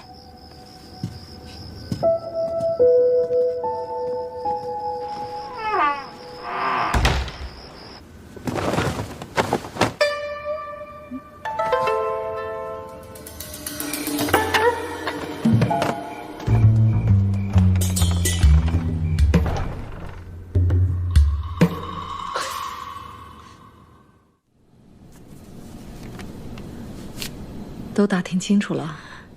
世娘和江氏的骨灰都被养在了城外。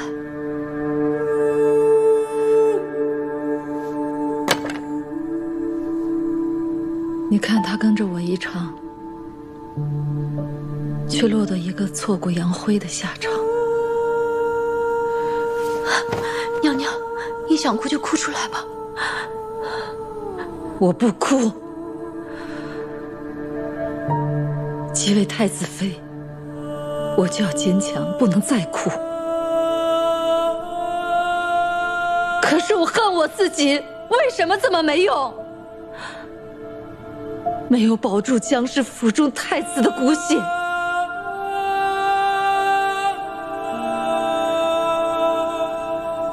若有一天我到了地下，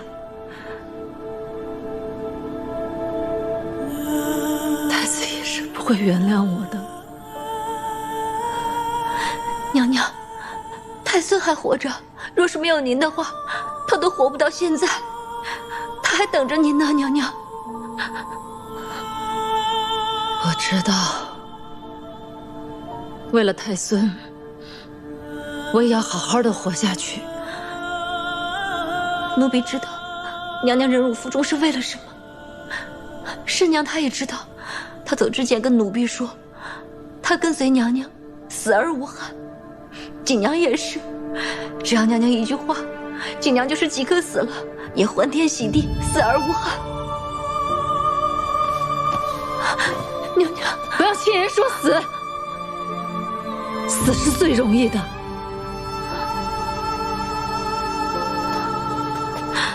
太子薨逝时，我若拿一把刀一抹脖子，那是最容易不过了。世人还会赞我一身贞烈，可我心里明白，我不能那样做，我得活下来。我还要好好的与孙敬周旋，也许我还能找机会保住太孙，我还能找机会见机行事，助我大禹王朝光复。娘娘心里苦，奴婢都明白。你说，玄泽这个孩子是不是又长高了？韩畅带着他东躲西藏，也不知道今晚能不能吃饱，能不能睡个好觉。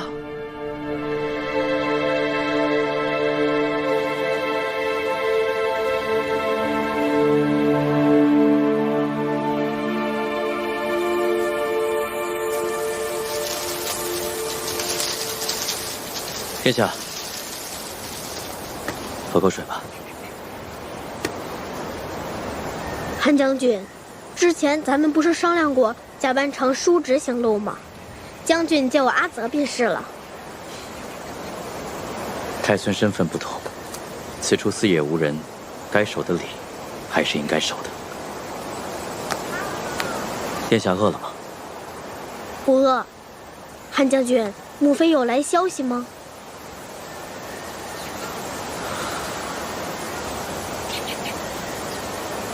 没有。来，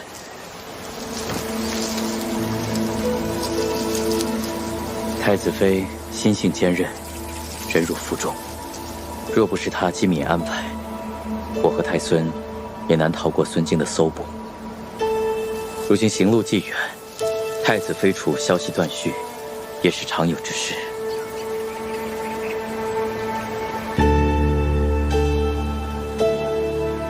希望母妃能平安无事吧。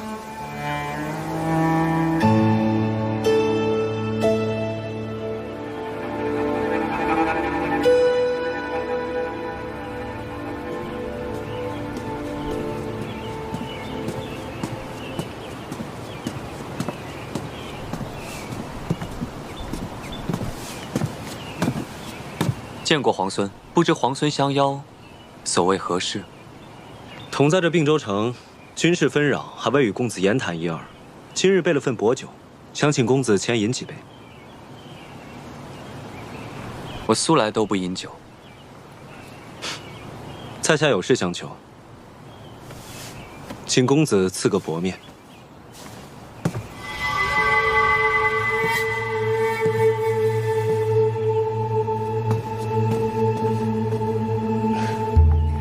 皇孙有事，就直说吧。之前不知何校尉的身份，若有冒犯，还望见谅。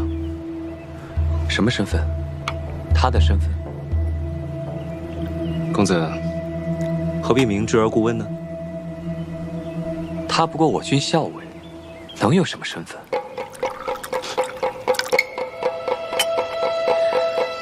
公子不必隐瞒，我什么都已经知道了。只要公子答应帮我这个忙，我便会保守这个秘密，绝不会让旁人知道。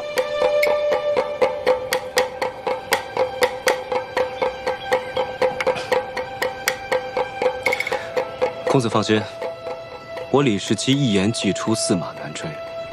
只要公子答应，我便让这个秘密烂在肚子里。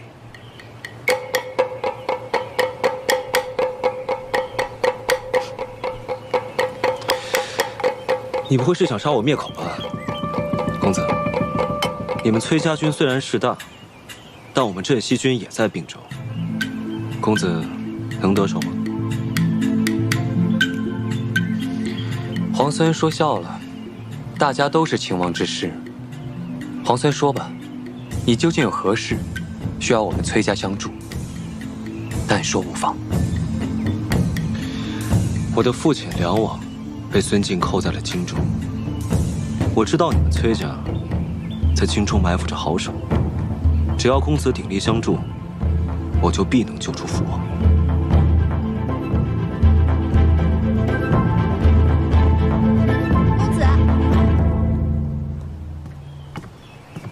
公子，校尉问起，才知道您往皇孙这儿来了，应该回去吃药了。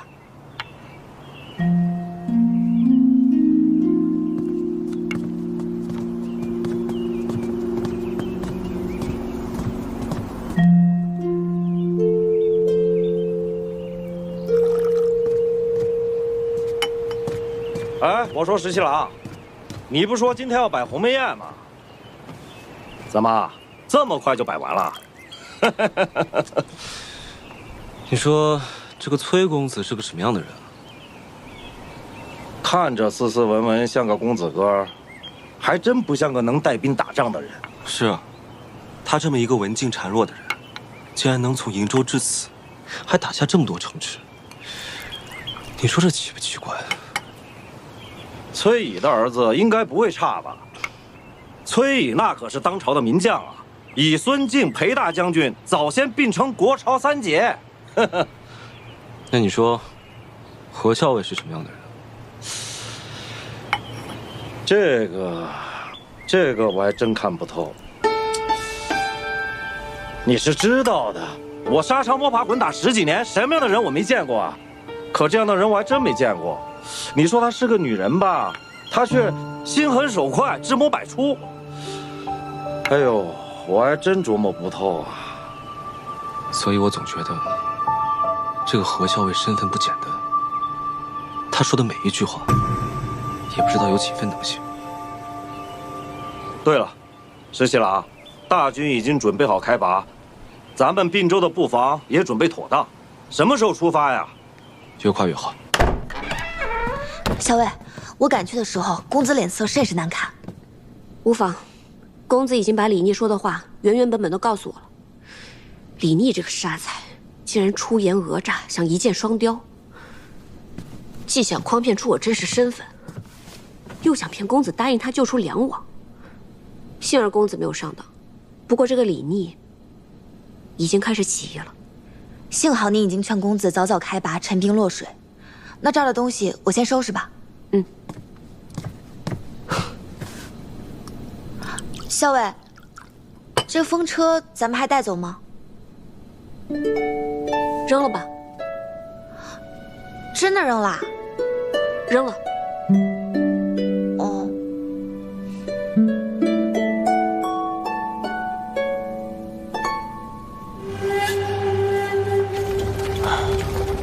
洛阳，城坚墙高，易守难攻，而且还有那个福原二，他虽然是番将。但他是孙敬旧部，对孙敬一直忠心耿耿。崔十七郎，攻城是下之策，而且我们的左近还有崔家军虎视眈眈，万一我们攻城失败，将会腹背受敌。洛阳城也并不是没有破绽，孙敬的内弟郑国公，不是在洛阳城督战吗？此人志大才疏，又素来与福原二不和，我看他就是洛阳城最大的破绽。石七郎，洛阳城中派出密使，想见你。请。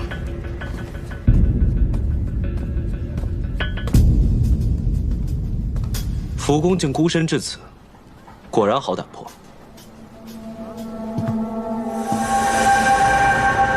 皇孙过奖了，福某无他，为胆壮儿。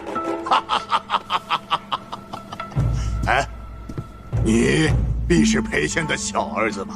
想当年我和你爹一起领兵征伐汨罗的时候，你还在吃奶呢。福公10几年前征伐汨罗时，单枪匹马连闯王帐，直取汨罗王首级。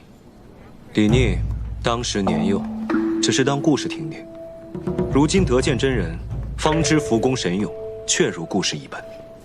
老了，不提当年勇，17郎才是少年英杰呀。前辈面前，怎敢谈英杰二字？请。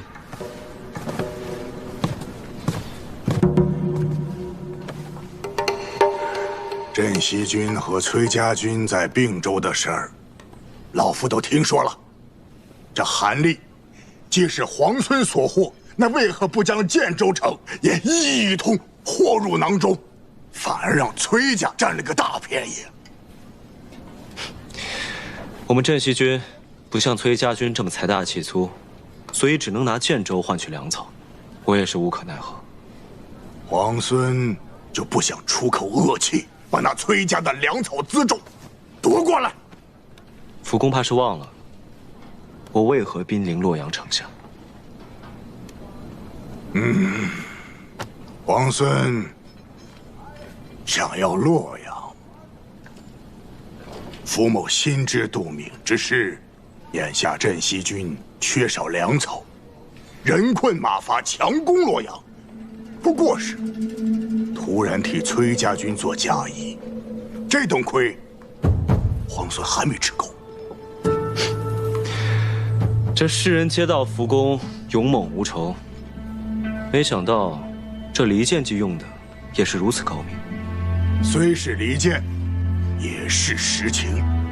皇孙此刻不出手，难道就放任他崔义势大，一路坐收渔翁之利，终成心腹之患？难道他崔义就比大都督还更好相与啊？福公有话，不妨直说。眼下两军压境，福某深受大都督私恩。以皇孙目前的兵力，若要攻破洛阳城，绝非易事。不若在3日内击溃他崔家军，一旦事成，福某立刻奉上城中半数粮草。镇西军只要绕城而过，福某绝不阻拦。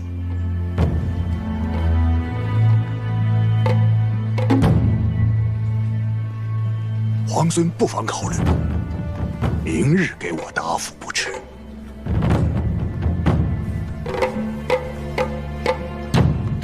好，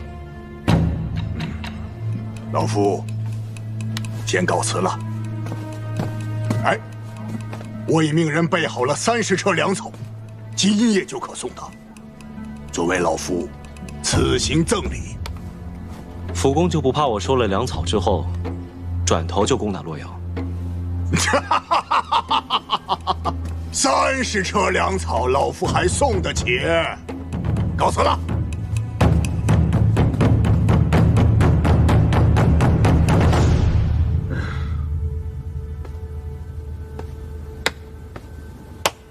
韩立这个蠢材，没想到这么快就丢掉了并将2州。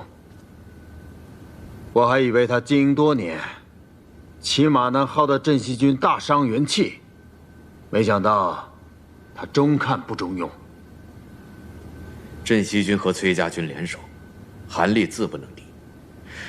如今镇西军必然剑指洛水，咱们对百越的大军是不是暂时先撤回来一些？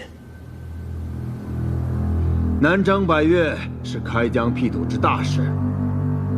李氏玉朝100年来，数征百越皆大败而归。若是我能够平定百越，便可让天下应服。是，但如今战局危急，征兵吧。再从各道多征一些兵来。李逆虽能，但那兵马有限，便是为我也要将他困死在洛阳之畔。还是西域的葡萄酒啊。石七郎，你说这个福原二，那真的就是老谋深算。这招离间计用的是光明正大，我们连反驳的余地都没有。唉，这福原二，此等大将，有勇有谋，却只对孙敬忠心耿耿，真可惜。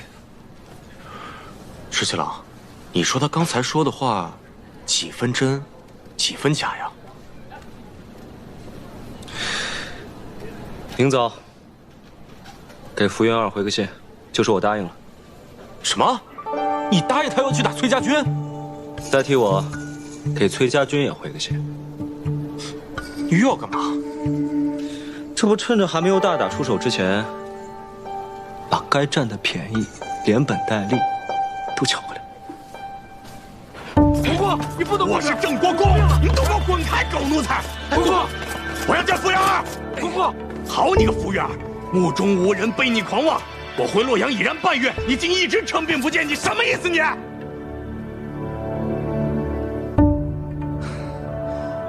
我已然得到密报，说前几日你独自一人前往镇西军大营，私会了李逆。说，你是不是背着大都督与李逆有什么勾当？没错，3日前，我确实去了镇西军大营，还见了李逆。好，既然你都招认了，那就快快交出帅印吧！啊，傅老将军，你可是手握着洛阳军政大权，万一和李逆有什么里应外合的话，岂不是对大都督不利？哼，帅印那是大都督亲授，除非大都督亲至，否则我是不会交出帅印的。巧言令色你！我见李逆是想逼迫他去打崔家军，两军现陈兵落水，若是联手，这洛阳城就凶险得很呐。最好的法子就是让李逆去击溃崔家军。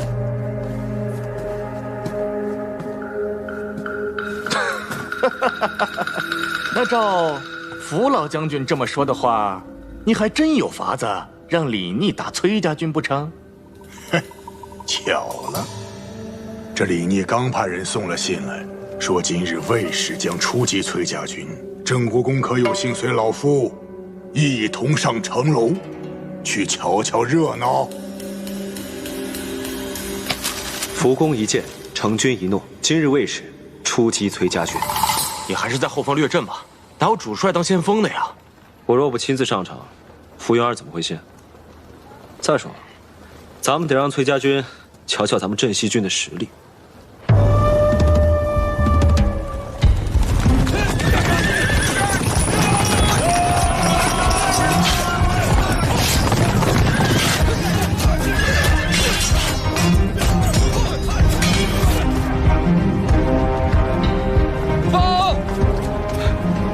以全数而出，杀上崔家军。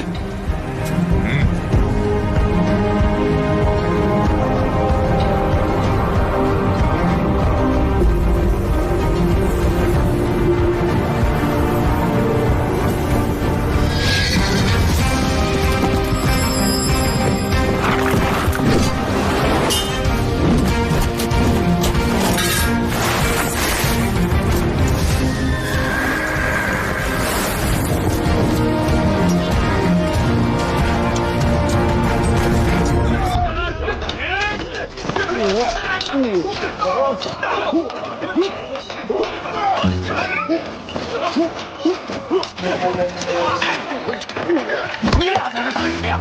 世强不是说假打吗？打谁不一样？屁话！你打自己人吧？打崔家军呢？打他们啊！去呀！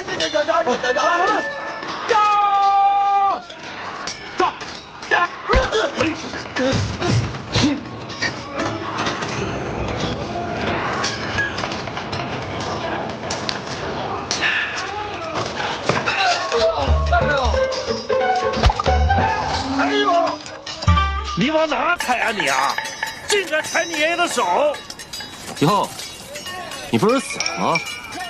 诈尸呢？原来你们镇西军都是这种欺软怕硬、只会诈尸的鼠辈。臭小子，看爷爷今天怎么收拾你！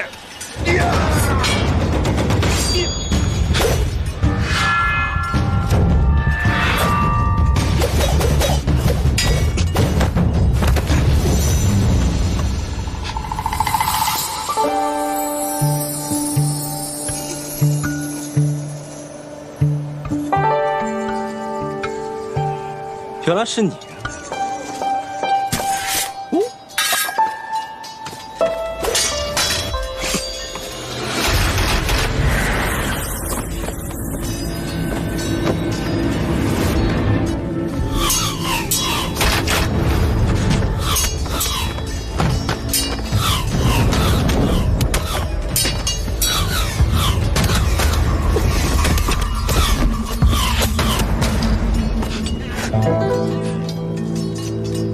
我可又救了你一次啊！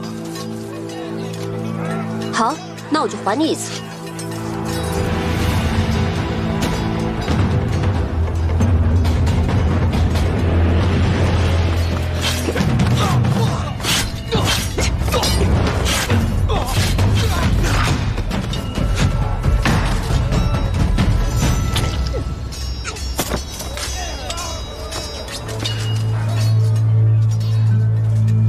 这些人为何要杀你？这些人虽皆是面生之人，又极力遮掩，但我心中有所猜测。石七郎，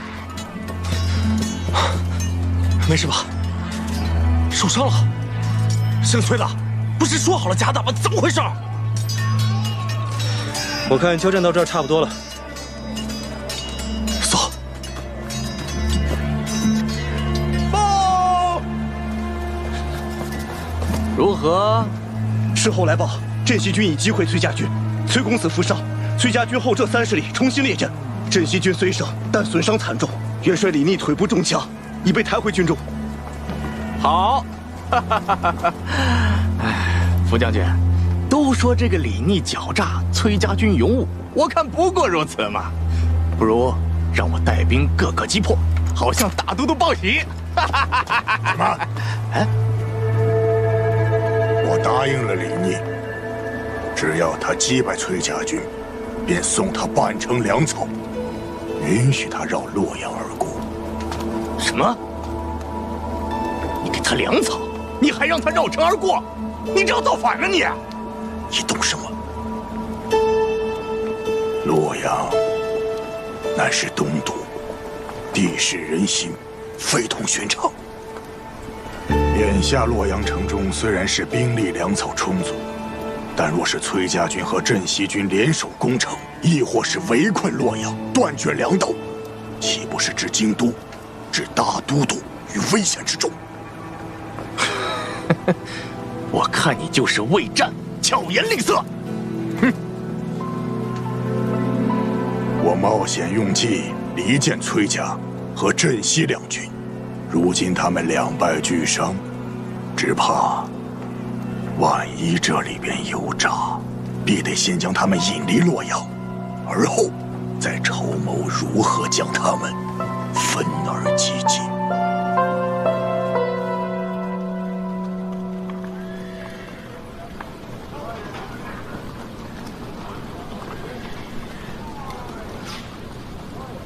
疼吧？不疼，就是蹭到了。阿莹，你怎么受伤了？公子，公子，没事儿，我没受伤。没有伤到就好。公子，崔家军的人，有人想杀我。不对，刚才我戴着面具，他们以为我是你。是有人想杀你。那你觉得是何人所为？崔家军中的人，能一直这样不遗余力地针对你我，还能有谁呢？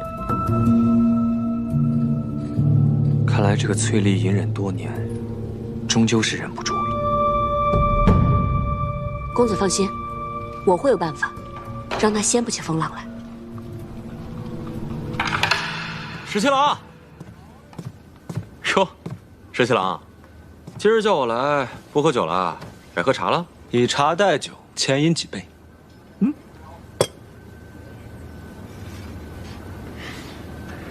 哎呀，如此好茶，得多饮几杯。不对呀，你今天怎么那么开心啊？有喜事儿？哎呀，你算是说到点子上了。我那个朋友呢，原来他喜欢的姑娘，不是人家小妾。哎呀，石七郎，你的朋友还没把这件事情放下呢。大丈夫拿得起放得下，我以为他们早就断了呢。哎呀，你不懂。行，我不懂啊，但是明眼人都看出来了，那个何校尉和崔公子来往密切，就算不是他的妾室，这两个人必定有私情。石七郎，我们和崔家军虽然同是秦王之师，但是这个崔家是肯定有一心的，将来会成为国朝之患的。你什么时候知道的？哼，什么时候知道的？长眼睛的人都能看出来，你喜欢那个何校尉，是不是？有这么明显吗？那下回我收敛一点。你干嘛去啊？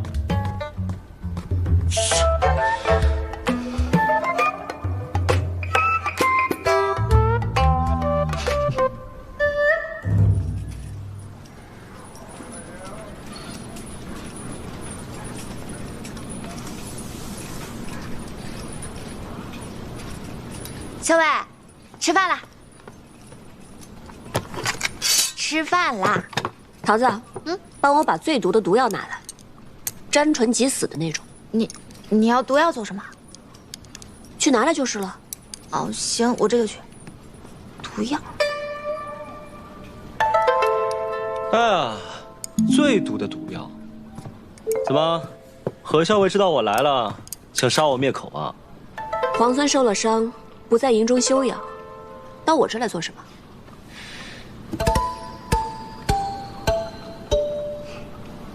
哎呀，以前都是你替你们家公子上阵杀敌的吧？当然不是了，今日公子身体不适，我才替他上阵。哦，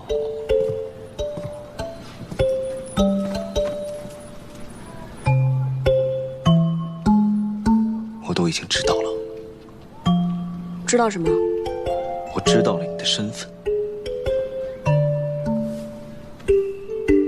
知道我什么身份？我知道你的身份其实是……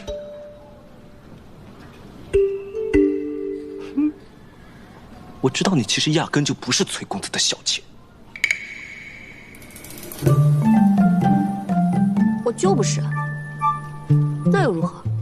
哼，你这个满口谎言的小骗子！啊，跟你商量个事啊，如果我抓到郑国公，洛阳就归我，如何？那不行，即便你能抓到郑国公，除非你们镇西军不需要我们崔家军相助就能攻下洛阳，否则洛阳不能归你。小伟，毒药拿来了，咱们是要去给镇西军下毒吗？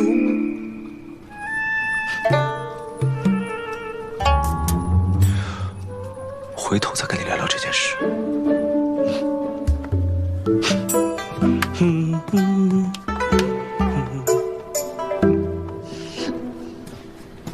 小伟，这李皇孙怎么来了？他跟你说什么了？怎么还有以后再说？你以前有什么事情都不瞒着我，现在都不告诉我了。这毒药还用吗？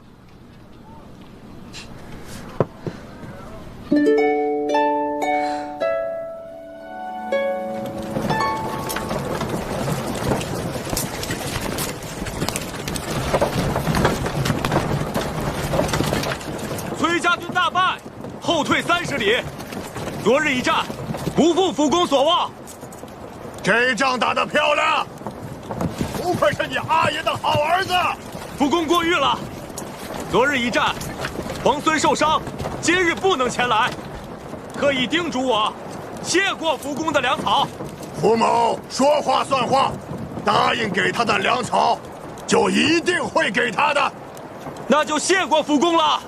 转告李逆，让他好自为之吧。是。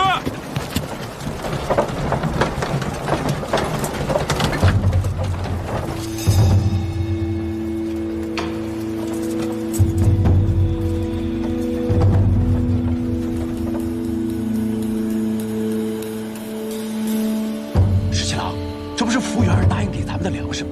咱们干嘛还在这儿埋伏？待会儿我给大家变一个戏法瞧瞧。什么戏法？就从这粮食里面，给你们变一个郑国公出来。啊！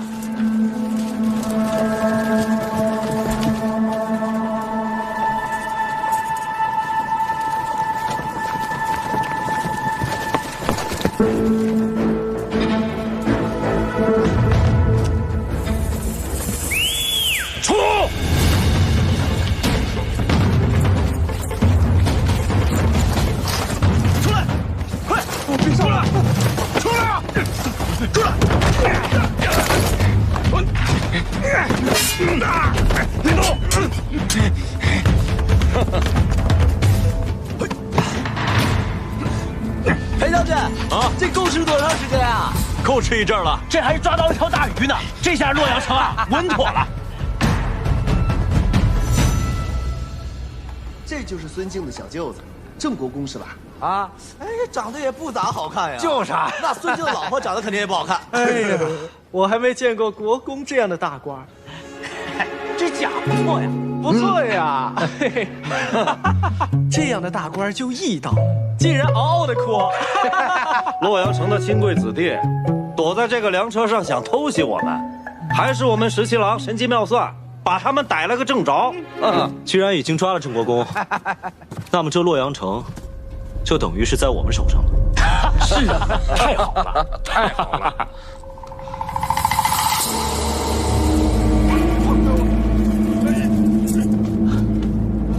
将军，镇西军李逆、崔家军崔林合围，带着郑国公及其随从亲贵前来城前，说愿意用郑国公及被俘的城中亲贵换取城池。换什么换？什么郑国公、外国公，都比不上洛阳城。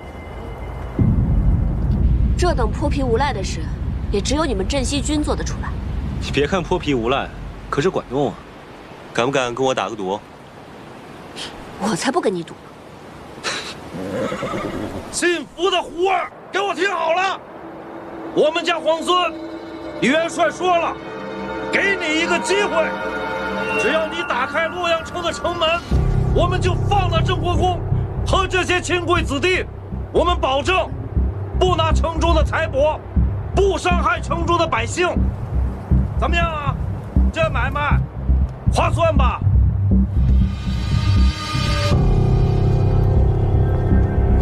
郑国公可是孙敬的内弟，你要是不救他，孙敬那个大都督是不会放过你的。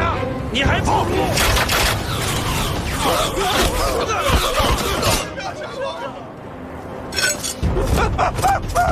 放箭啊！射死了郑国公，砍孙敬，不砍了你们的人头！不要！你疯了！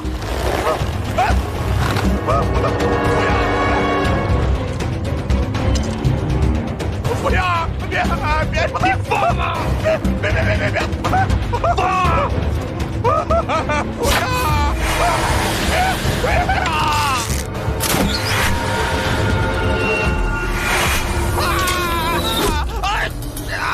服务员，你这个混蛋！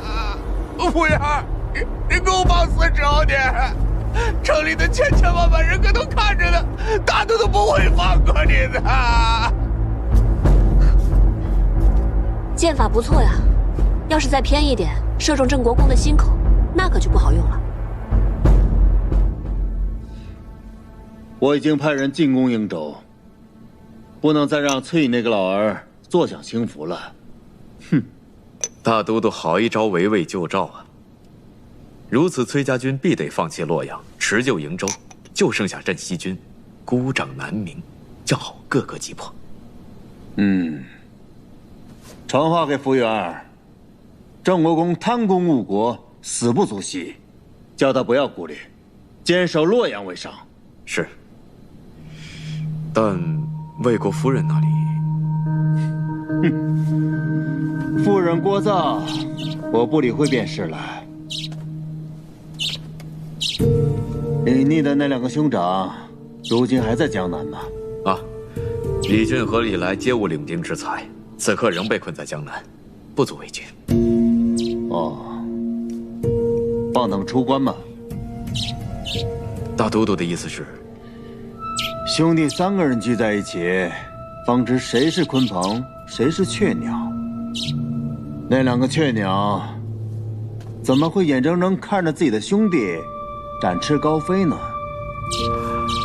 大都督妙计，自古以来便不缺兄弟戏强之时，这李逆也该尝尝各种滋味了。来。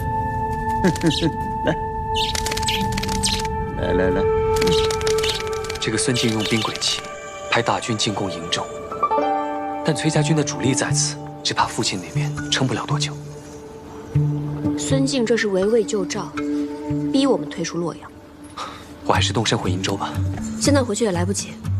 那怎么办？主要瀛州路途遥远，若是能借到望州，倒是可以在路程上节省好些时日，既能解瀛州之围，又可拿下洛阳。可望州在李逆手里，只怕他不肯借道啊。以我们现在的实力，这件事情还是有商量的余地的。什么？瀛州告急？消息非常可靠，孙敬大军已经在路上了。看来崔家军肯定会有所行动，但他们未必能赶到瀛州啊。若要及时赶回的话，崔林得需借到望州。你什么意思？是要把望州借给他们？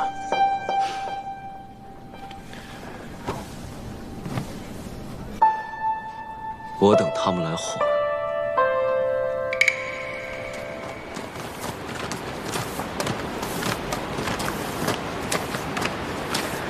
长儿，你陪桃子姑娘去找医书。是。桃子姑娘。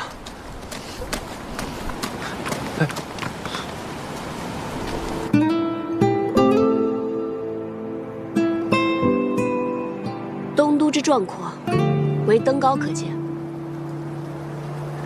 俯视洛阳川，茫茫走胡兵。流血屠野草，豺狼尽灌婴。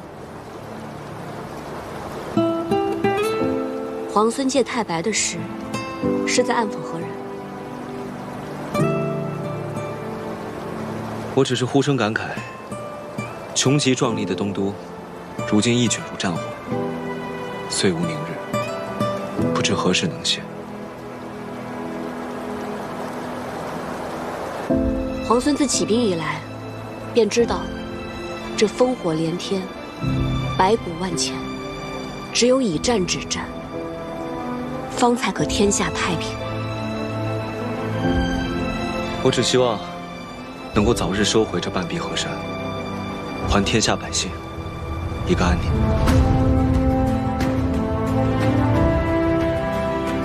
我也希望。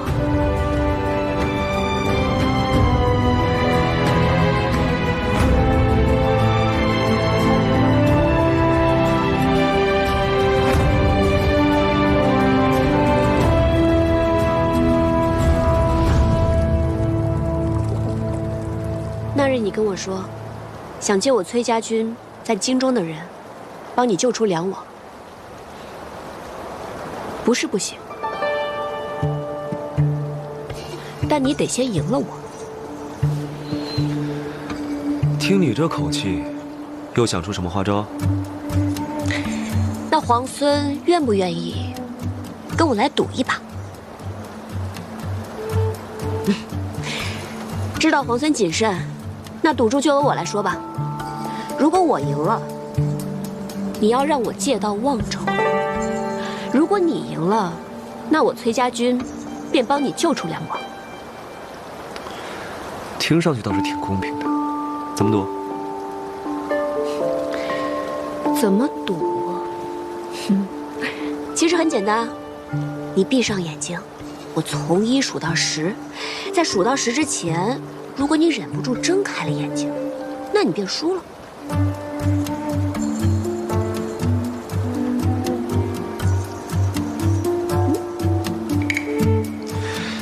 你不会又想趁我闭上眼睛一针刺晕我吧？放心，我绝对不会做任何伤害你的事情。如何？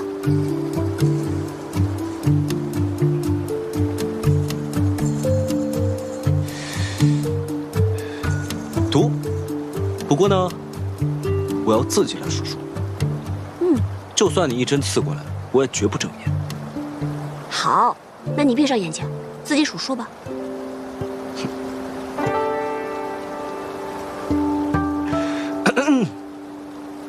1、2、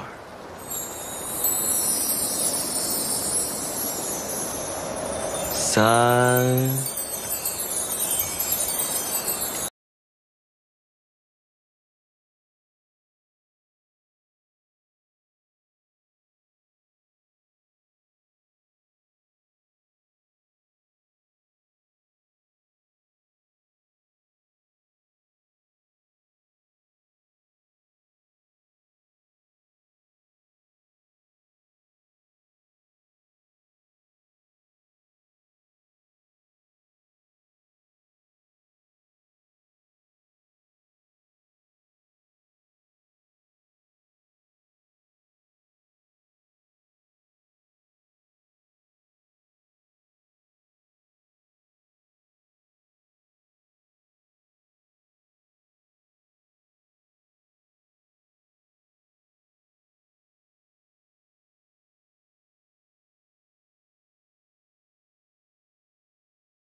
长，我听说太清宫藏经阁内有一本医书，乃是孤本，能不能借阅一览？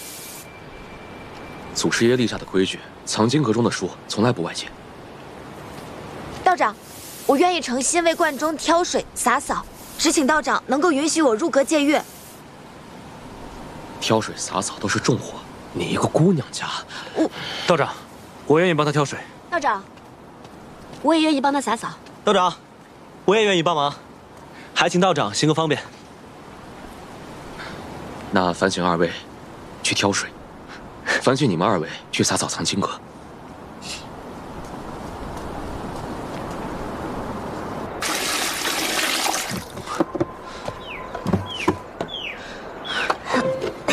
哎，桃子姑娘，我来帮你吧。哎，那可不行，你是来帮我干活的，又不是来替我干活的。还有啊，你为什么要帮我？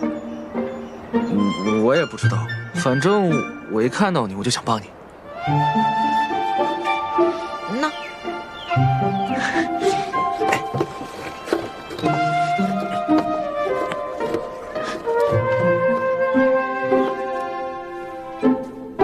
看二位的模样，都是读书识字之人，还请二位在洒扫时爱惜书籍。是。是。你休息一下，我来收拾吧。让皇孙亲自干活，这不太合适吧？既然我赌输了，就让我先略表心意。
惟妙惟肖，画的真好。此画命名为皇孙劳作图，你觉得如何？题名更好。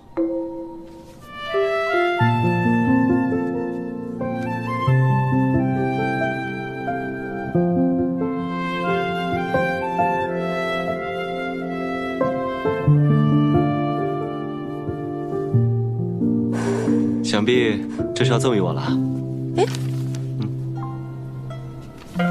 这是我画的，为何要赠给你啊？可你画的分明是我，自然归我。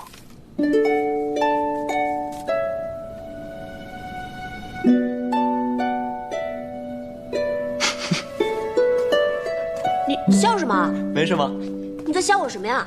没什么，不能说。你快说，你在笑我什么？要是我说了，你不许生气啊？你先说来听听。你呢，将我放在你胸口，日日夜夜这么带着，思念时还可以拿出来看一看，我自然高兴，我一高兴就笑了。油嘴滑舌。哎呀，多谢强赠。你这个人，真是无孔不入。好了，我们说正事吧。既然你赢了赌约，那我依约让你借刀望州。只是，你如何才能答应我救出我父亲？那你不妨考虑一下，帮我攻下洛阳。好说。皇孙就这么有把握，已经可以攻下洛阳了？首先呢，你我联手陈兵洛阳城下，就已经有了5分胜算。郑国公被擒，7分胜算。福原二虽然悍勇，但他并不明朝中的政局，更不知那些世家的打算。9分胜算，这都已经有了9分胜算了。这个洛阳城，不尽在掌握之中吗？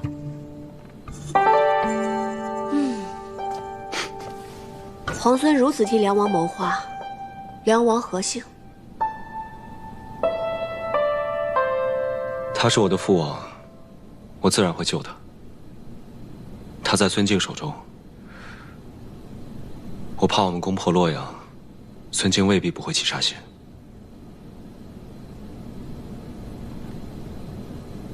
那不如置之死地而后生。置之死地而后生。傅元儿假借大都督之名，是绝对不会救我们家郑国公了。只怕诸位府中的主人，傅元儿也是不会救的了。那要怎么办？那怎么办呢？傅元儿是不能指望了，我们必须靠自己把主人救出来啊！这话说得对。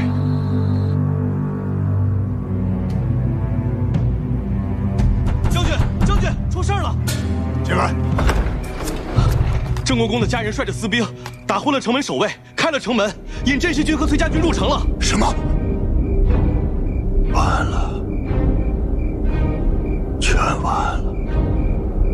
这些蠢货，没想到这洛阳城葬送在他们手里。我要杀了这些蠢货，斩死寻常！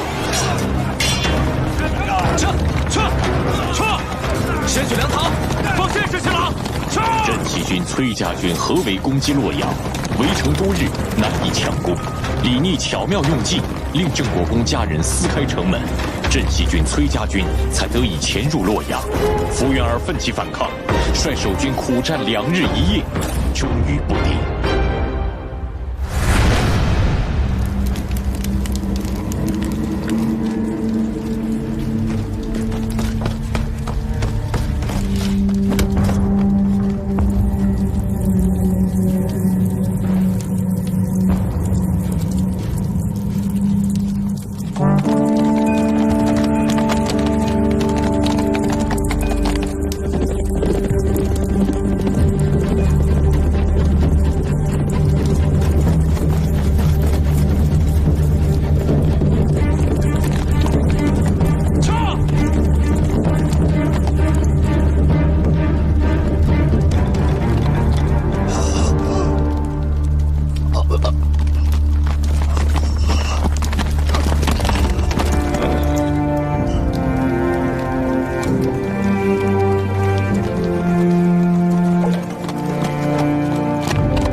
来换这条命。没想到，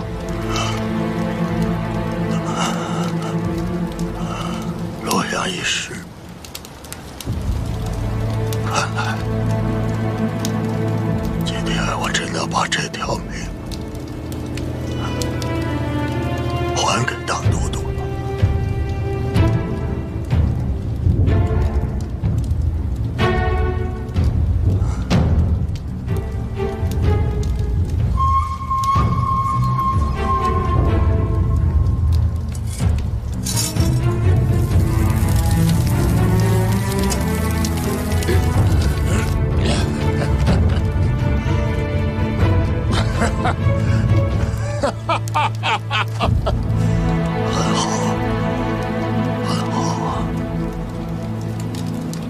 将来的天下，就是你们这等少年英杰的。等到你和他争夺这天下的时候，那将是何等的精彩啊！可惜。老夫看不到了。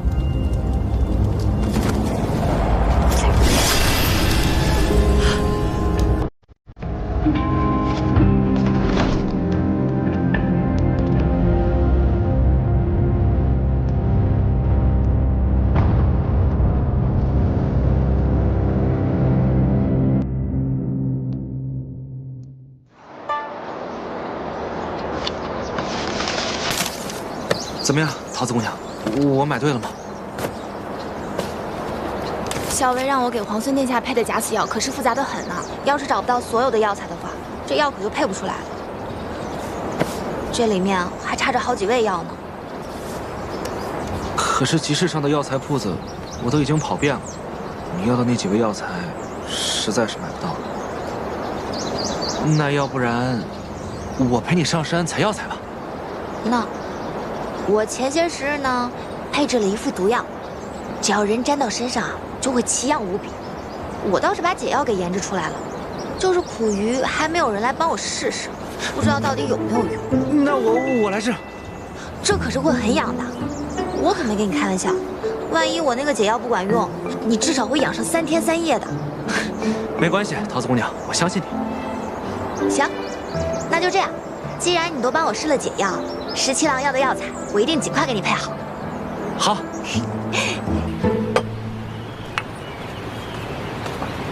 知道你爱吃甜的，来尝尝这糖彩酥。这是在哪家铺子买的呀？这不是买的，顾小姐刚送过来的。哦，是她特意给你做的？当然不是了，阿元、老鲍他们都有。我想起来你爱吃，才特意拿过来给你。尝一口。放这吧，我一会儿再吃。行吧。对了，跟京都的人都联络妥了，现在万事俱备，只欠东风。药在桃子那里，还没配好。我知道，我让长耳天天跟着他，看能帮上什么忙。你让谢长耳给桃子帮忙，我看别是添乱才好。添乱也好啊，省得他总在你旁边，我都怕他拿毒针刺我。好好的，他干嘛拿毒针刺你啊？因为呀，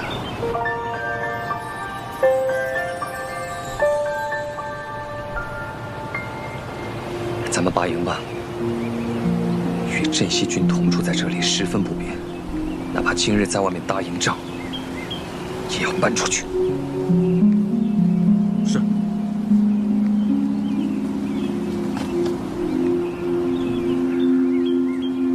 哦，我突然想起来了。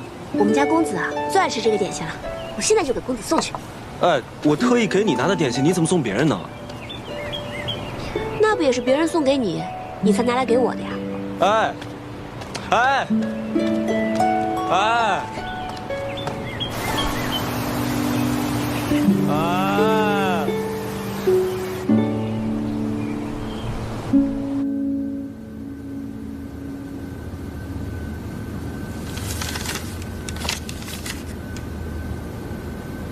大都督，镇西军和崔家军携手攻克东都，吴云儿以身殉城。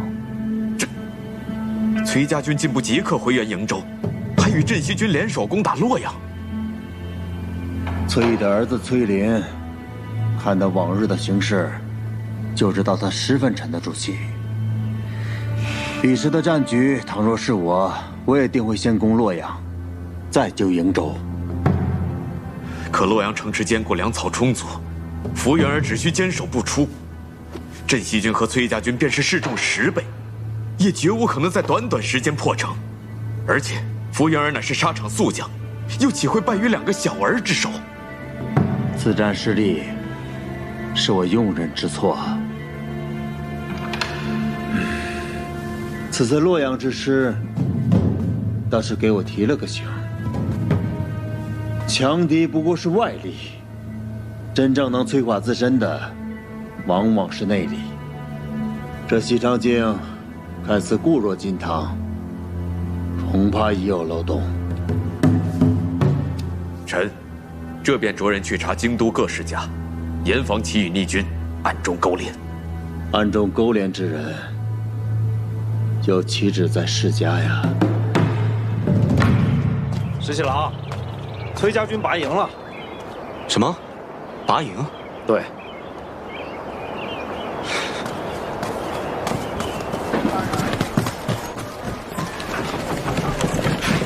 小魏，都已经收拾差不多了。我去河边走走。我陪你一起去。不用了，你先忙吧。好。里面东西都收快一点。是。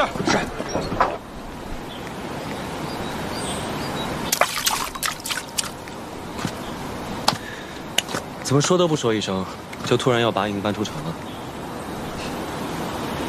我们崔家军如何行事，还要向皇孙禀报啊？那倒不是，只是走得匆忙，想起不能送你一程，又想起不久后你便要回瀛州，从此山高水远，不知何时才能相见。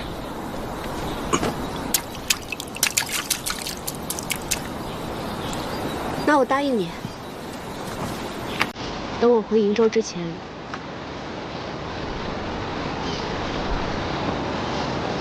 一定好好来跟你道别。你说的。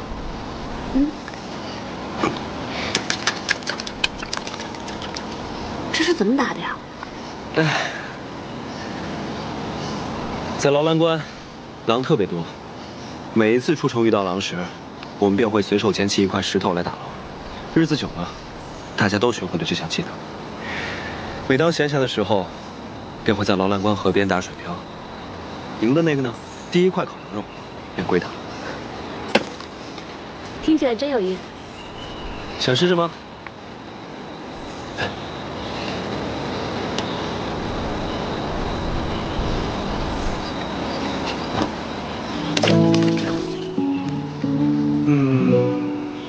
不够远，我教你。我教你，拿着。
石七郎，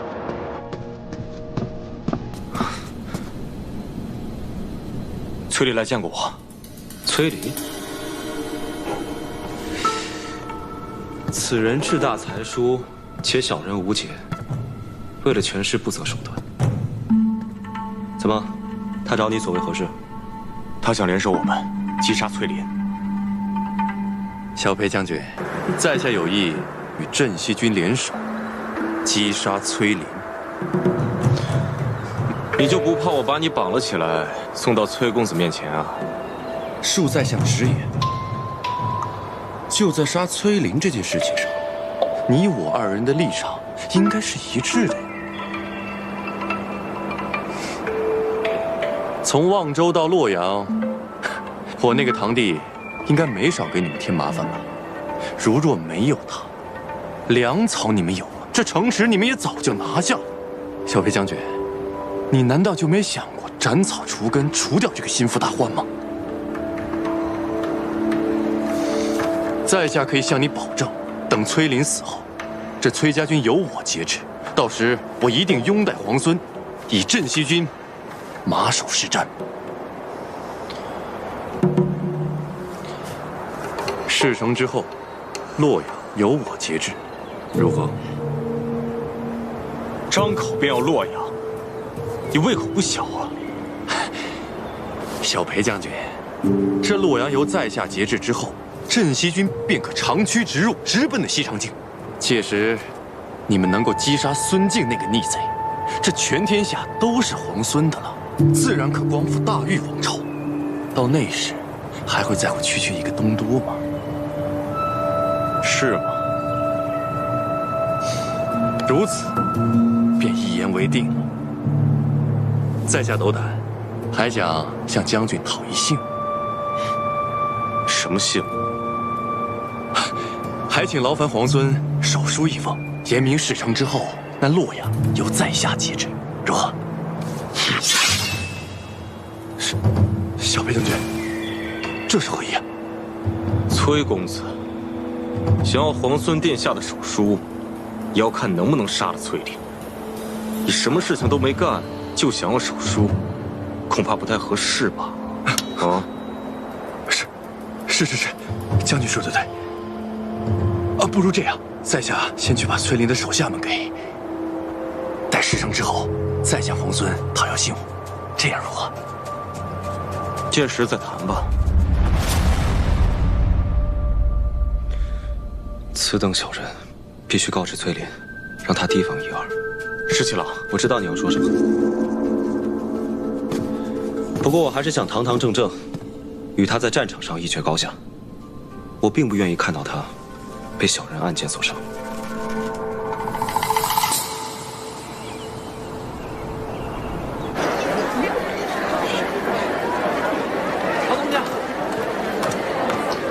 桃子姑娘，这个是十七郎给何校尉的。还有这个，这是我给你。这是什么？猪耳朵，我跑了好几条街才买回来，还热着呢。我不要。可是，你上次不是说你喜欢吃吗？我现在又不想吃。喂，怎么了？我这几日和校尉住到城外去了，你感觉身上有没有什么不舒服啊？哦，没有，你给我的药挺好的，我就养了2天就好。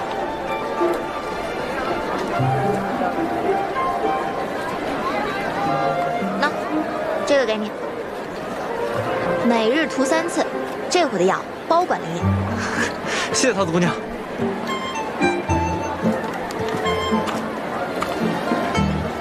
那，什么呀？猪耳朵呀，本姑娘忽然又想吃了。给。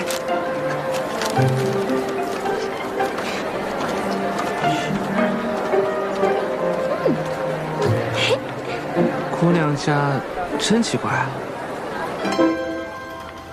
校尉，皇孙殿下的信。你怎么这么高兴啊？没有啊，我有什么可高兴的？难道不是因为耳朵？什么耳朵？那不是猪耳朵吗？校尉，取笑我，我不给你吃了。阿莹，闻得崔家军中有叛者，欲谋崔公子性命，恐有利害阴谋。你与公子左右多加留意，有别后珍重。从今日起，再增加一支亲卫保护公子。此去瀛州，行军路途复杂，务必要保护好公子的安全。是，属下这就全办。阿莹，怎么忽然想起来要增加我的护卫了？公子，收到线报，崔离欲对公子不利，我军即将拔营，公子的安危必然是重中之重。阿莹，不用担心我，连番行军辛苦，你本来思虑就多，应当要好好保重。为公子考量是我的本分。行。桃子，帮我把这封信交给谢长耳。怎么了？你最近总是取笑我，我不给你送信。你这是不想送信呢，还是不想接谢长耳啊？要是后者的话呢，这样，我在信上呢再添上一句，告诉他们以后送信就让老鲍来，免得惹我们桃子姑娘不高兴。哎，你看你，那他们都是一丘之貉，谁送不都一样？哦，我来吧。那你早去早回啊，可别欺负耳朵。谁欺负他了？哼，嘴硬。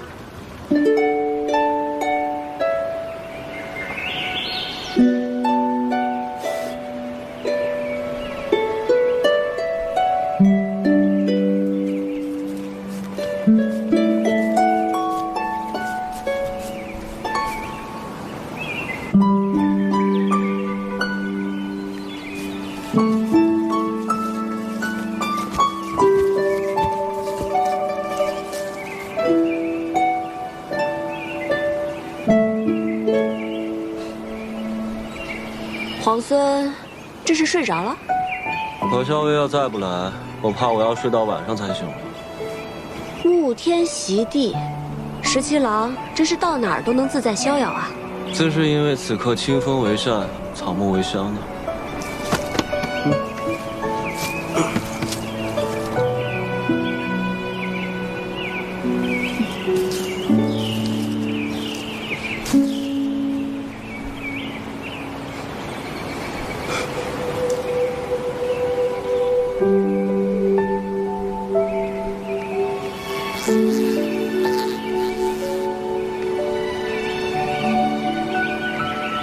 你睡着了？睡着了。你为什么要提醒我？崔离会对我们家公子不利啊？因为我提醒了你，你就定然会回心来见我。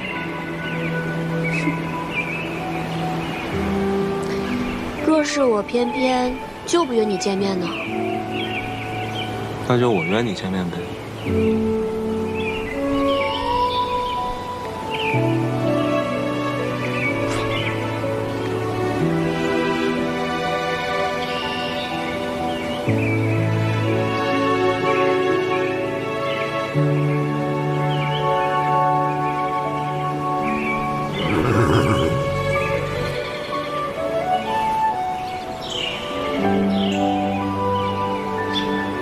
我要回瀛州了，答应过你，要和你好好告别。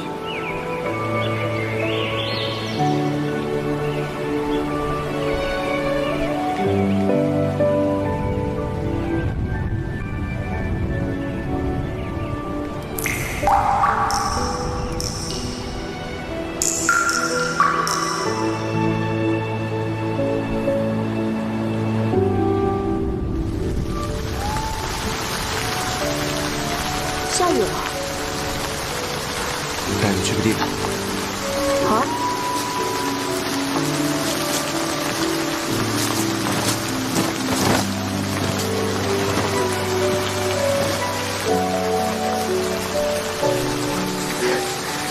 没想到皇孙还准备了这么一间屋子。那是自然。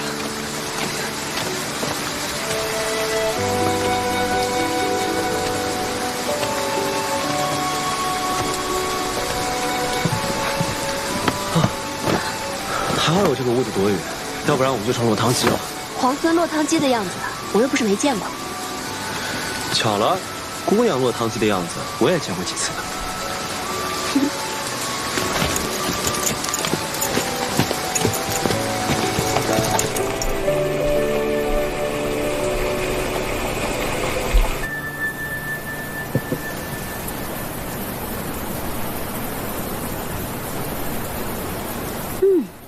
清香沁人，入口微苦，别有一番风味。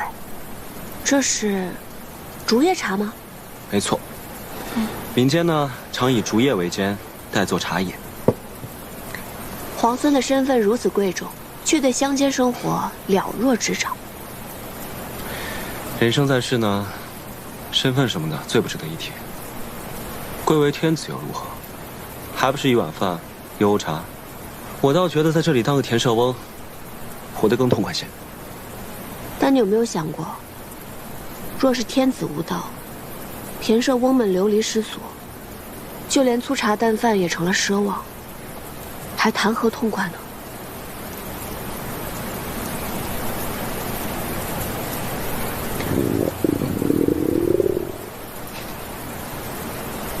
也不知道这儿有没有一碗饭，可以填饱我们田舍翁的肚子。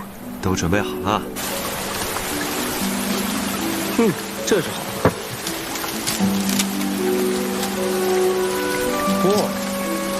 这不行。我厨艺不精，如果你不嫌弃的话，我给你露两手。十七郎亲自下厨，我岂敢嫌弃啊？不过，我好像什么都不太会。哦，生火我应该行。好，就这么定了。我来看看啊。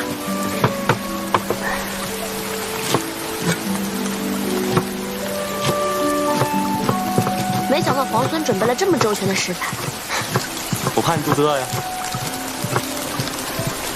嚯，你还真的会烧菜啊？这有什么的？我们在劳兰关，洗衣、打猎、缝纫、做饭，不都是自己来吗？那你在劳兰关的时候，没有带侍婢吗？我要带侍婢的话，与我在京都王府里的生活有什么分别啊？身为皇孙，却不喜欢王府锦衣玉食的生活，倒是有趣啊。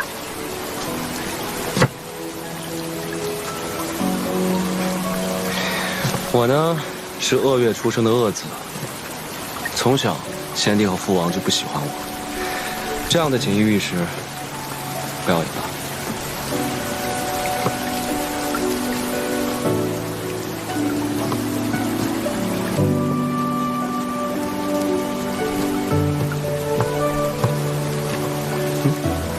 拉风箱烧火呀。好。烧火放火是我最擅长的。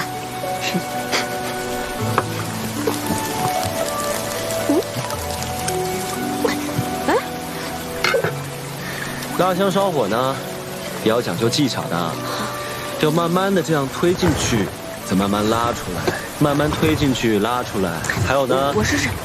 火候很讲究的，可不能忽大忽小，这样炒出来的菜就不好吃了。放心吧。来。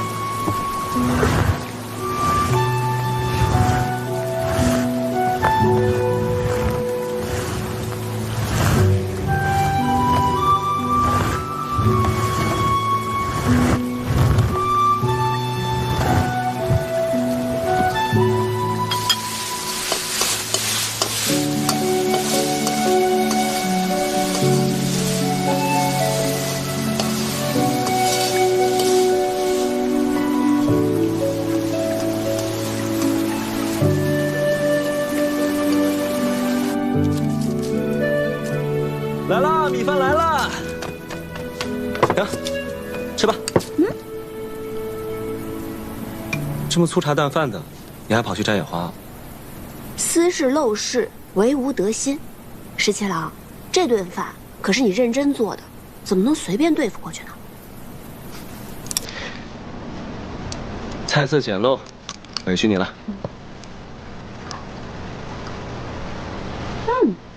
如何？好吃。那你就多吃点。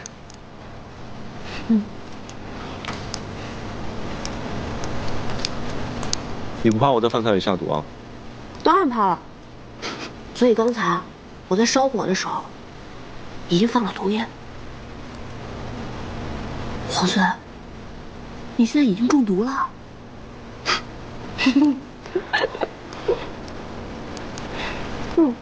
这个好吃。这倒是我拿手的。这个你再多吃一点。好吃。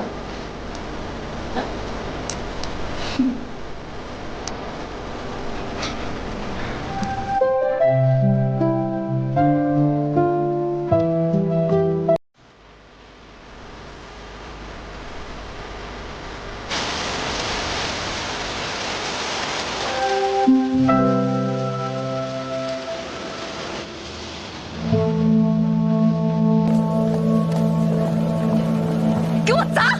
砸了这个狐狸精的窝！哎，你们住手！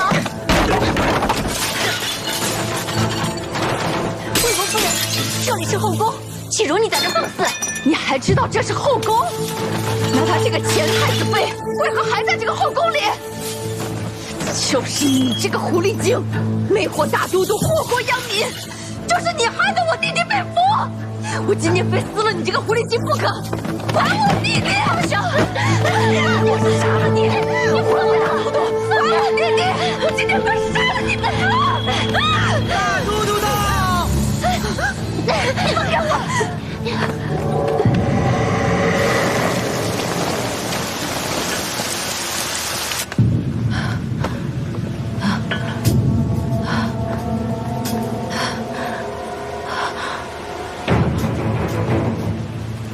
来人，魏国夫人病了，扶她下去，速速请御医。是。大都督，哎，放开我！大都督，大都督，给我退下！大都督，如何？你受伤了？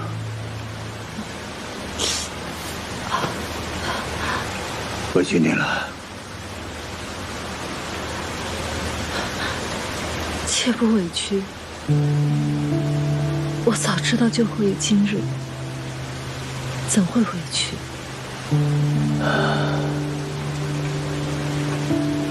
这几日，我一直在想，当年我若是带你一走了之，那又会是什么样子的？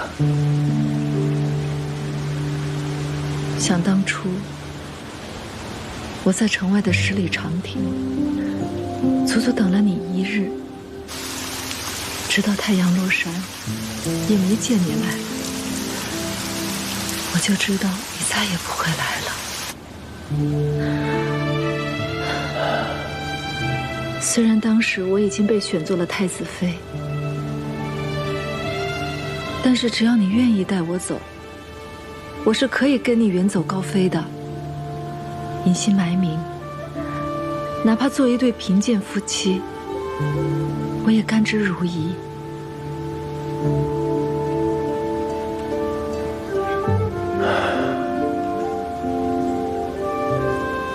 是我辜负了你。不，我也知道，你上有高堂老母，下有弱弟幼妹。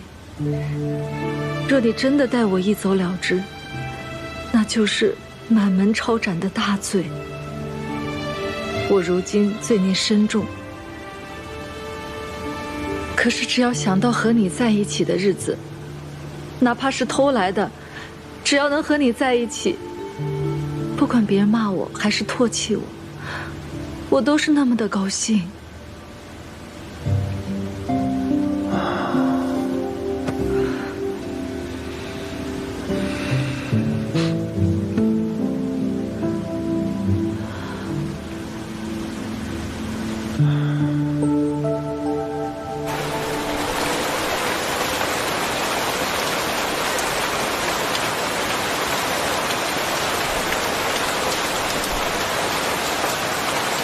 韩将军，咱们现在距离西长京，是不是已经很远很远了？已经有数千里了，也是快马驰骋。也得10数日。母妃最后跟我说的是：“阿泽，你快逃，逃得越远越好。”可是韩将军，我不想再逃了。我是太子的长子，我是国朝的太孙，但现在我每日都像老鼠一样东躲西藏。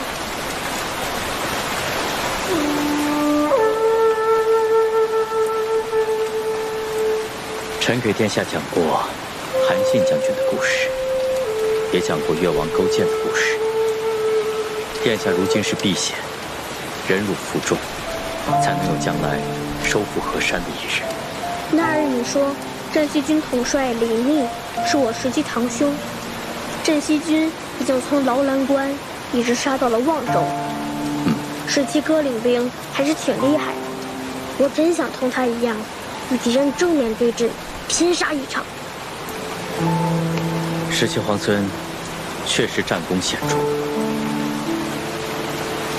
但镇西军原是府兵，裴贤与县太子并不亲近。殿下如今身份贵重，哪怕是血脉至亲，也不能轻易相信。何况梁王殿下还被孙敬扣在西长京，只怕李逆有所顾虑，所思甚多。韩将军，那我们什么时候才能回到西长京呢？定有那日的。臣一定护送殿下重返西长京，浩浩荡荡，堂堂正正。自从孙敬起兵，我离开平凉后，就再也没有这样一个下午可以如此安逸。能遇知己，在屋檐下赏雨的这份闲心，更难得。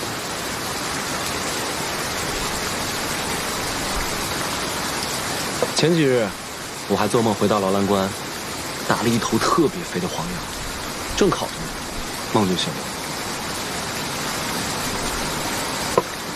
我很好奇，劳兰关真的有那么好吗？值得你如此念兹在兹？行无辙迹，居无仕路，岂不快意？日后，我邀你同我一起去劳兰关，你可愿意？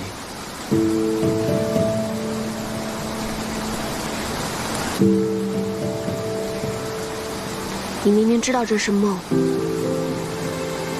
树欲静而风不止。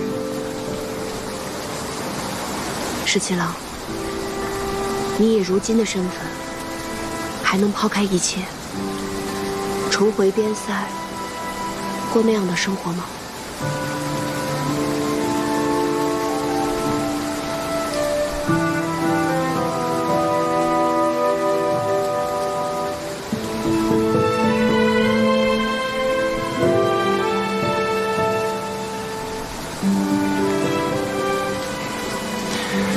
难得有一场好雨，将你我困在这里。雨停之后，又该各奔东西了。我们说些别的吧。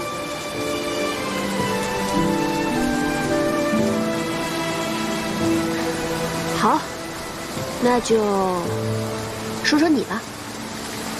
你小的时候是不是特别顽皮呀？何止顽皮，简直顽劣。我父王打我的藤条都不知道断了多少根呢。看来梁王殿下这番苦心管教，这收效却是甚微啊。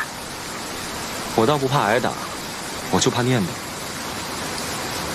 我娘生我时难产而亡，整个王府之中，只有董王妃对我十分照顾。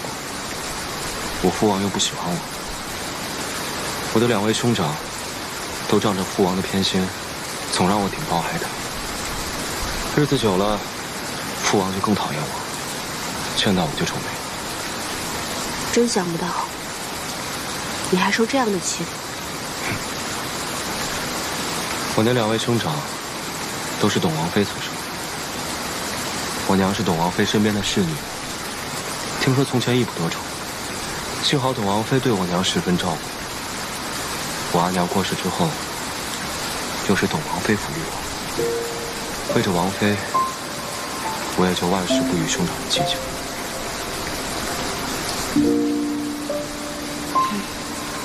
你是一个心善的人，别人对你好一分，你便也十分报之。后来，董王妃病故了，我在家中了无牵挂，也厌倦了在京都的生活。我宁可戍边保家卫国。于是我就想了一个法子，去了劳兰关。我走的那天，我父皇跟兄长们都特别高兴，只有奶娘一个人流着眼泪送我。奶娘呢？现在还在王府吗？她年岁大了，我一离开王府，便将她送回老家，安享天伦。也幸好离开了京都，只是许久未见，不知她是否康健安好。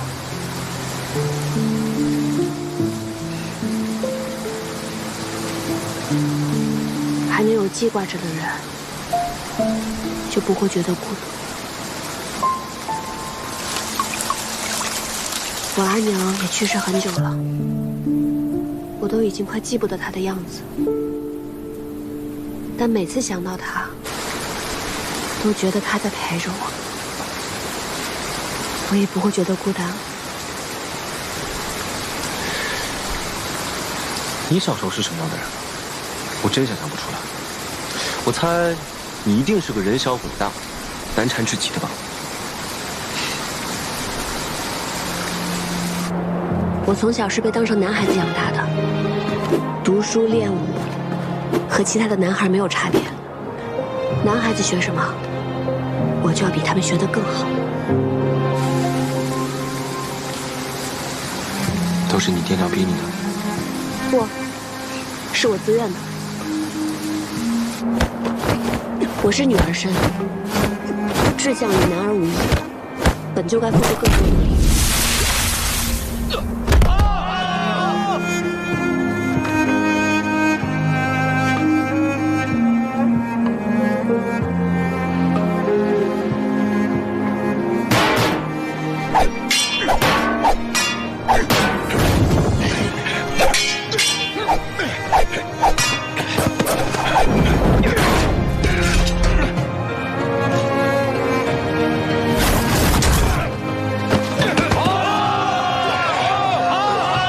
起3更，睡5更，要比旁人流更多汗，甚至流更多的血。有时候太累了，受伤了，即使十分辛苦，也会默默忍着，更不愿意让任何人知道。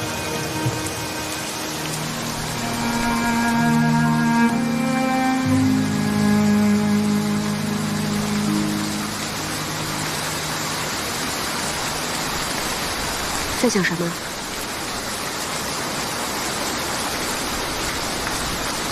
我在想，要是我们早些认识就好了。为什么？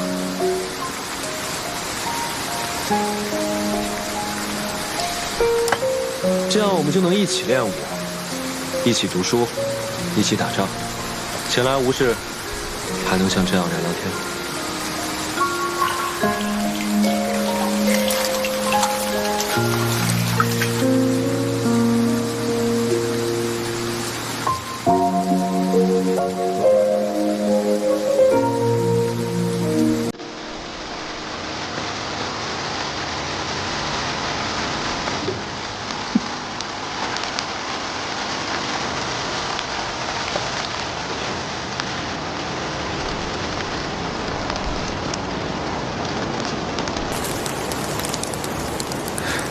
这么快雨停了。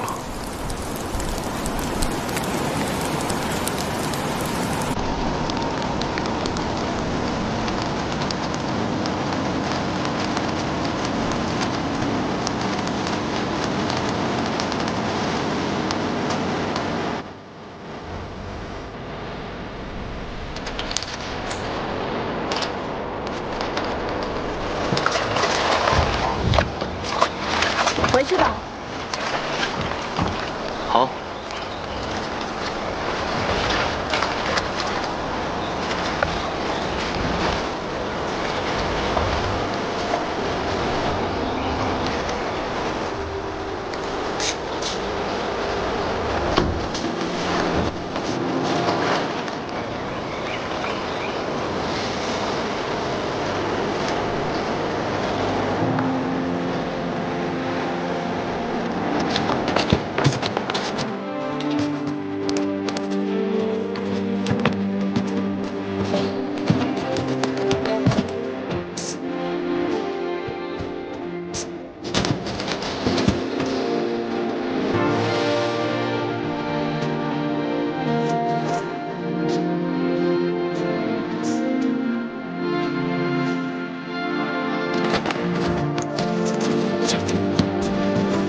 心一别，回去吧。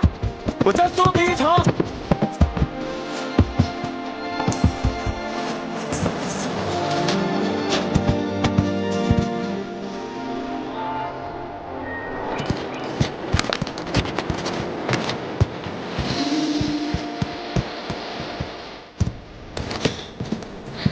白英，这20年来，